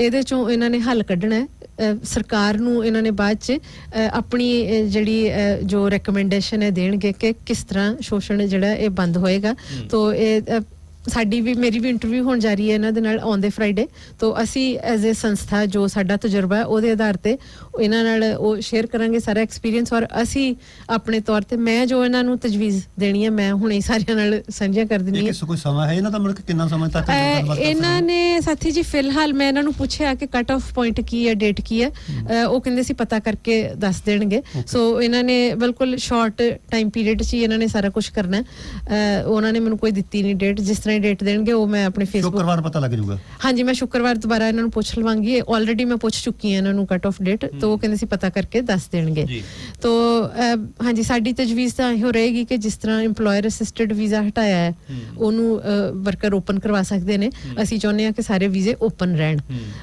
ਹਾਂ ਸੋ ਜਿਹੜੀ ਇਹਨਾਂ ਨੇ ਉਹ ਪ੍ਰਪੋਜ਼ਲ ਵੀ ਖੋਲਿਆ ਐਸੈਂਸ਼ੀਅਲ ਸਕਿੱਲ ਦਾ ਉਹਦੇ ਚ ਸਬਮਿਸ਼ਨ ਵੀ ਸਾਡੀ ਇਹੀ ਰਹੇਗੀ ਅਗਰ ਇਹ ਬਿਲਕੁਲ ਉਸ ਅਸੀਂ ਤਾਂ ਇਹ ਚਾਹੁੰਦੇ ਹਾਂ ਕਿ ਇਸ ਵਕਤ ਜਿੰਨੇ ਵੀ ਟੈਂਪਰੇਰੀ ਵੀਜ਼ਾ ਹੋਲਡਰ ਨਿਊਜ਼ੀਲੈਂਡ 'ਚ ਮੌਜੂਦ ਨੇ ਉਹਨਾਂ ਨੂੰ ਪੀਆਰ ਦੇ ਦਿੱਤੀ ਜਾਵੇ ਅਸੀਂ ਤੇ ਇਹ ਚਾਹੁੰਦੇ ਹਾਂ ਪਰ ਅਗਰ ਇਸ ਤਰ੍ਹਾਂ ਨਹੀਂ ਕਰ ਸਕਦੇ ਕਮ ਸੇ ਕਮ ਉਹ ਵੀਜ਼ੇ ਜਿਹੜੇ ਨੇ EMPLOYER ਦੇ ਨਾਲ ਅਟੈਚ ਨਾ ਕਰਨ ਅਗਰ ਇਸ ਤਰ੍ਹਾਂ ਵੀ ਨਹੀਂ ਹੋ ਸਕਦਾ ਕਿ ਬਿਲਕੁਲ ਓਪਨ ਵੀਜ਼ਾ ਕਮ ਸੇ ਕਮ ਇਸ ਤਰ੍ਹਾਂ ਕਰਨ ਕਿ ਅਗਰ ਮੈਂ ਪਹਿਲੇ ਵੀ ਮਿਸਾਲ ਦਿੱਤੀ ਹੈ ਅਗਰ ਕੋਈ ਡੇਰੀ ਫਾਰਮ ਮੈਨੇਜਰ ਦੀ ਕਿਸੇ ਦੀ ਜੌਬ ਹੈ ਉਹਨੂੰ ਉਸ ਇੱਕ ਡੇਰੀ ਫਾਰਮ ਦਾ ਜਿਹੜਾ ਬਿਜ਼ਨਸ ਹੈ ਉਹਦੇ ਨਾਲ ਨਾ ਜੋੜਿਆ ਜਾਵੇ ਉਹਨੂੰ ਇਹ ਅਟੈਚ ਕਰਤਾ ਜਾਵੇ ਕਿ ਹਾਂਜੀ ਉਹ ਵਿਅਕਤੀ ਕਿਤੇ ਵੀ ਡੇਰੀ ਫਾਰਮ ਮੈਨੇਜਰ ਦੀ ਜੌਬ ਕਰ ਸਕਦਾ ਹੈ ਪ੍ਰੋਵਾਈਡਡ ਕਿ ਉਹ ਡੇਰੀ ਫਾਰਮ ਦਾ ਹੀ ਮੈਨੇਜਰ ਹੋਵੇ ਕਿਸੇ ਵੀ ਬਿਜ਼ਨਸ 'ਚ ਜਾਂ ਖਿੱਤੇ ਨਾਲ ਵੀ ਜੋੜਿਆ ਜਾ ਸਕਦਾ ਹੈ ਕਿ ਅਗਰ ਉਹ ਵਾਈਕਾਟੋ 'ਚ ਹੈਮਿਲਟਨ ਦੇ ਏਰੀਆ 'ਚ ਕਿਸੇ ਵੀ ਫਾਰਮ ਤੇ ਜਾ ਕੇ ਕੰਮ ਕਰ ਲਵੇ ਸੋ ਇੰਨਾ ਹੀ ਅਟੈਚਮੈਂਟ ਕਰਨ ਇਹ ਨਾ ਕਰਨ ਕਿ ਅਗਰ ਮੇਰਾ ਡੇਰੀ ਫਾਰਮ ਹੈ ਤੇ ਮੈਂ ਉਹਦਾ ਵੀਜ਼ਾ ਲਵਾਇਆ ਤੇ ਮੇਰੇ ਕੋਲ ਹੀ ਉਹ ਕੰਮ ਕਰ ਸਕਦਾ ਉਹਦੇ ਨਾਲ ਜ਼ਿਆਦਾ ਕੰਮ ਖਰਾਬ ਹੁੰਦਾ ਤੋ ਇਸ ਤਰ੍ਹਾਂ ਦੀ ਸਬਮਿਸ਼ਨ ਸਾਡੀ ਰਹੇਗੀ ਤੋ ਇੱਕ ਗੱਲ ਹੋਰ ਰੱਖੋ ਕਿ ਜਿਹੜੇ ਤਕਰੀਬਨ ਕਿਸੇ ਮਹਿਕਮੇ ਦੇ ਵਿੱਚ ਜਿਹੜੇ ਬੱਚੇ ਹੈਗੇ ਆ ਉਹ 10-10 ਸਾਲ ਤੋਂ ਮੁੜ ਕੇ ਉਸੇ ਤੋਂ ਜਿਹੜੇ ਉੱਥੇ ਕਰ ਰਹੇ ਆ ਸਰਵਿਸਤਾ ਕਰ ਰਹੇ ਆ ਪਰ ਉਹ ਜਿਹੜੇ ਬੱਚੇ ਮਤਲਬ ਹੈਗੇ ਆ ਉਹਨਾਂ ਕੋਲੇ ਕੋਈ ਨਾ ਕੋਈ ਮਤਲਬ ਜਿਹੜੀ ਸਰਕਾਰ ਵੱਲੋਂ ਜਿਹੜੀਆਂ ਜੇ ਆਪ ਤੋਂ ਥੋੜਾ ਫਰਕ ਪਾ ਲਵੇ ਘੱਟੋ ਘੱਟ 10 ਸਾਲ ਤੇ ਜਿਹੜੇ ਬੱਚੇ ਬਣਾਣੇ ਕਿ ਤਾਂ ਹੋ ਗਏ ਉਹਨੂੰ ਉੱਤੇ ਪੀਆਰ ਦਿੱਤੀ ਹੈ ਹਾਂਜੀ ਬਹੁਤ ਵਧੀਆ ਤਜਵੀਜ਼ ਹੈ ਮੈਂ ਹਾਂ ਇਹ ਵੀ ਉਹਨਾਂ ਨੂੰ ਰੱਖਣਾ ਸੀਗਾ ਕਿ ਅਗਰ ਸਰਕਾਰ ਨੂੰ ਇਸ ਤਰ੍ਹਾਂ ਲੱਗਦਾ ਕਿ ਕੋਈ 6 ਮਹੀਨੇ ਪਹਿਲਾਂ ਆਇਆ ਜਾਂ 6 ਹਫ਼ਤੇ ਪਹਿਲਾਂ ਆਇਆ ਉਹਨੂੰ ਕਿਸ ਤਰ੍ਹਾਂ ਪੀਆਰ ਦੇ ਦਈਏ ਸੋ ਕੋਈ ਟਾਈਮ ਪੀਰੀਅਡ ਰੱਖ ਲੈਣ ਕਿ ਜਿਹੜੇ 5 ਸਾਲ ਤੋਂ ਜ਼ਿਆਦਾ ਤੋਂ ਇੱਥੇ ਨੇ ਜਾਂ ਉਹਨਾਂ ਦਾ ਇਹ ਦੇਖ ਲੈਣ ਕਿ ਕਿਸੇ ਨੇ ਮੈਨੂੰ ਇਹ ਗੱਲ ਅਜੀਬ ਲੱਗਦੀ ਹੈ ਕਿ ਪੈਸੇ ਨਾਲ ਤੋਲਿਆ ਜਾਵੇ ਵਿਅਕਤੀ ਨੂੰ ਪਰ ਕਿਉਂਕਿ ਇਹ ਕੈਪੀਟਲਿਸਟ ਸਰਕਾਰ ਹੈ ਅਸੀਂ ਕੈਪੀਟਲਿਜ਼ਮ 'ਚ ਰਹਿੰਦੇ ਹਾਂ ਤਾਂ ਇਹ ਇੱਦਾਂ ਦੀ ਸਲਾਹ ਵੀ ਸ਼ਾਇਦ ਦੇਣੀ ਪਵੇ ਕਿ ਜੇ ਕਿਸੇ ਨੇ ਕਿੰਨਾ ਟੈਕਸ ਪੇ ਕੀਤਾ ਹੈ ਉਸ ਹਿਸਾਬ ਨਾਲ ਉਹ ਕਰਕੇ ਦੇਖ ਲੈਣ ਵੀ ਹਾਂ ਇਹਨੇ ਵਾਕਈ ਇਹਦਾ ਯੋਗਦਾਨ ਹੈ, ਹਾਂ ਇਹਨੇ ਇੰਨਾ ਕੰਮ ਕੀਤਾ, ਇੰਨਾ ਸਾਡੇ ਸਰਕਾਰੀ ਖਜ਼ਾਨੇ ਨੂੰ ਇਹਨੇ ਫਾਇਦਾ ਕੀਤਾ। ਸੋ ਇਸ ਤਰ੍ਹਾਂ ਦਾ ਵੀ ਕੋਈ ਮਾਪਦੰਡ ਹੋ ਸਕਦਾ। ਤੋ ਇਹ ਸਾਰੀਆਂ ਜਿਹੜੀਆਂ ਸਲਾਹਾਂ ਅਸੀਂ ਉਹਨਾਂ ਨੂੰ ਦੇਵਾਂਗੇ। ਤੋ ਇੱਕ ਵਾਰ ਫਿਰ ਮੈਂ ਸਾਡੇ ਮਾਈਗ੍ਰੈਂਟ ਵਰਕਰ ਐਸੋਸੀਏਸ਼ਨ ਦੇ ਫੇਸਬੁੱਕ ਪੇਜ ਤੇ ਵੀ ਤੁਹਾਨੂੰ ਇਹ ਸਾਰੀ ਜਾਣਕਾਰੀ ਮਿਲ ਜਾਏਗੀ। ਤੋ ਕਾਮਿਆਂ ਨੂੰ, ਐਕਸਪਲੋਇਟਡ ਕਾਮਿਆਂ ਨੂੰ ਦਰਖਾਸਤ ਹੈ ਕਿ ਜ਼ਰੂਰ ਇਹ ਇੰਟਰਵਿਊ ਜਿਹੜੀਆਂ ਨੇ ਇਹਦੇ 'ਚ ਤੁਸੀਂ ਹਿੱਸਾ ਲਓ, ਕਿਉਂਕਿ ਤੁਸੀਂ ਇਹਦੇ 'ਚ ਇੱਕ ਪੋਜ਼ਿਟਿਵ ਯੋਗਦਾਨ ਪਾ ਸਕਦੇ ਹੋ। ਤੁਹਾਡੀ ਆਪਣੀ ਸਥਿਤੀ 'ਚ ਇੱਕ ਫਰਕ ਆ ਸਕਦਾ ਹੈ। ਜਿਹੜੇ ਅੱਗੇ ਆਉਣ ਵਾਲੇ ਹੋਰ ਨੇ ਮਾਈਗ੍ਰੈਂਟ ਕਾਮੇ, ਉਹਨਾਂ ਲਈ ਵੀ ਅਸੀਂ ਇੱਕ ਖੁਸ਼ਹਾਲ ਮਾਹੌਲ ਹੈ ਜਿਹੜਾ ਉਹ ਸਿਰਜ ਸਕਦੇ ਹਾਂ। ਤੋ ਇੰਨੀ ਕੁ ਜ਼ਰੂਰ ਤੁਸੀਂ ਐਫਰਟ ਕਰੋ ਕਿ ਇਹਦੇ 'ਚ ਯੋਗਦਾਨ ਪਾਓ। ਔਰ ਦੂਸਰਾ ਜਿਹੜਾ ਜਾਂਦੇ ਜਾਂਦੇ ਇੱਕ ਨੋਟਿਸ ਹੈ, ਆਉਂਦੇ ਸਨਿਚਰਵਾਰ ਐਂਟੀ ਰੇਸਿਜ਼ਮ ਦਾ ਜਿਹੜਾ ਇੱਥੇ ਰੁਝਾਨ ਵੱਧ ਰਿਹਾ ਹੌਲੀ ਹੌਲੀ, ਉਹਨੂੰ ਲੈ ਕੇ ਅਸੀਂ ਰੇਸਿਜ਼ਮ ਦਾ ਜਿਹੜਾ ਰੁਝਾਨ ਵੱਧ ਰਿਹਾ ਉਹਦੇ ਖਿਲਾਫ ਹਾਂ ਜੀ। ਐਂਟੀ ਰੇਸਿਜ਼ਮ ਦਾ ਇੱਕ ਇਵੈਂਟ ਹੈ, ਮਾਈਗ੍ਰੈਂਟਸ ਪਿਕਨਿਕ ਲਵ ਆਊਟ ਹੇਟ ਰੇਸਿਜ਼ਮ ਜਿਹੜੀ ਇੱਕ ਕੈਂਪੇਨ ਹੈ ਉਹਦੇ ਵੱਲੋਂ ਆਯੋਜਨ ਕੀਤਾ ਗਿਆ। ਤੋ ਸਨਿਚਰਵਾਰ 2 ਫਰਵਰੀ ਨੂੰ ਦੁਪਹਿਰ 2 ਵਜੇ ਮਾਇਰਸ ਪਾਰਕ ਜਿਹੜਾ ਕਿ ਆਊਟੀਆ ਸਕੁਆਇਰ ਆਕਲੈਂਡ ਸਿਟੀ ਦੇ ਬਿਲਕੁਲ ਨਾਲ ਹੈ, ਉੱਥੇ ਇਹ ਆਯੋਜਨ ਕੀਤਾ ਗਿਆ। ਤੋ ਤੁਸੀਂ ਜ਼ਰੂਰ ਆਓ, ਉੱਥੇ ਸੰਗੀਤ ਹੋਏਗਾ, ਸਪੀਚਸ ਹੋਣਗੀਆਂ, ਖਾਣ ਪੀਣ ਦਾ ਜਿਹੜਾ ਇੰਤਜ਼ਾਮ ਤੁਸੀਂ ਉਹ ਆਪਣਾ ਕਰਨਾ ਹੈ, ਇਸ ਲਈ ਪਿਕਨਿਕ ਹੈ। ਸੋ ਖਾਣਾ ਆਪਣਾ ਲੈ ਕੇ ਆਓ। ਤੋ ਉੱਥੇ ਪਰਿਵਾਰਾਂ ਸਮੇਤ ਆਓ, ਬੱਚਿਆਂ ਸਮੇਤ ਆਓ, ਇੱਕ ਫੈਮਿਲੀ ਵਾਲਾ ਮਾਹੌਲ ਹੋਏਗਾ ਤਾਂ ਕਿ ਇਹ ਜਿਹੜੇ ਰੇਸਿਸਟ ਲੋਕ ਨੇ, ਕਿਉਂਕਿ ਉਹ ਵੀ ਇਸ ਤਰ੍ਹਾਂ ਕੋਈ ਰੈਲੀ ਵਗੈਰਾ ਕਰ ਰਹੇ ਨੇ ਜਲਦੀ। ਸੋ ਅਸੀਂ ਇਹ ਸੋਚਿਆ ਕਿ ਉਹਨਾਂ ਨੂੰ ਕਾਊਂਟਰ ਪ੍ਰੋਟੈਸਟ ਕਰਨ ਦੀ ਜਗ੍ਹਾ ਤੇ ਅਸੀਂ ਜਿੰਨੇ ਵੀ ਇੱਥੇ ਮਾਈਗ੍ਰੈਂਟਸ ਨੇ ਸਾਰੇ ਇਕੱਠੇ ਹੋ ਕੇ ਇੱਕ ਕਲਚਰਲ ਇਵੈਂਟ ਜਿਹੜਾ ਉਹ ਪੇਸ਼ ਕਰੀਏ ਕਿ ਅਸੀਂ ਪੋਜ਼ਿਟਿਵਲੀ ਖੁਸ਼ਹਾਲ ਤਰੀਕੇ ਨਾਲ ਇੱਥੇ ਰਹਿੰਦੇ ਹਾਂ ਔਰ ਕੰਟਰੀਬਿਊਟ ਕਰਦੇ ਹਾਂ। ਤੋ ਜ਼ਰੂਰ ਸਾਰੇ ਆਉਣ ਅਗਲੇ ਸਨਿਚਰਵਾਰ ਦੁਪਹਿਰ 2 ਵਜੇ ਮਾਇਰਸ ਪਾਰਕ ਜਿਹੜਾ ਆਊਟੀਆ ਸਕੁਆਇਰ ਦੇ ਬਿਲਕੁਲ ਨਾਲ ਹੈ। ਤੋ ਭਾਰਤੀ ਜੀ ਹੁਣ ਮੇਰੇ ਖਿਆਲ ਇੱਕ ਆਖਰੀ ਗੱਲ ਬਣ ਕੇ ਜਿਹੜੇ ਪੈਕੇਜ ਮਤਲਬ ਹੈਗੇ ਨਾ, ਜਿਹੜੇ ਇਮੀਗ੍ਰੇਸ਼ਨ ਮੰਗ ਰਹੀ ਆ, ਵੱਡੇ ਪੈਕੇਜ ਮੰਗ ਰਹੀ ਆ, ਤਾਂ ਅਗਲੇ ਪਾਸੇ ਜਿਹੜੇ ਕਿਸਾਨ ਆ ਉਹਨੇ ਦੇਣ ਜੋਗੇ ਹੈ ਨਹੀਂ। ਇਸ ਵਾਰ ਤਾਂ ਪੈਕੇਜ ਮੁੜ ਕੇ ਹੈਗੇ ਉਹ ਪੈਕੇਜ ਜਿਹੜੇ ਘਟਾਏ ਜਾਣ, ਉਹਨਾਂ ਨੂੰ ਵੀਆਰ ਹੋਣ ਦੇ ਵਿੱਚ ਇੱਕ ਸਭ ਤੋਂ ਵੱਡੀ ਪ੍ਰੋਬਲਮ ਇਹ ਆ ਰਹੀ ਆ। ਉਹਦੇ ਸਾਰਿਆਂ ਵਾਸਤੇ ਮੁੜ ਕੇ ਹੈਗੀ ਜ਼ਰੂਰੀ ਆ। ਸਾਡਾ ਸਮਾਂ ਸਮਾਪਤ ਹੈ ਜੀ, ਅਲਵਿਦਾ। ਧੰਨਵਾਦ।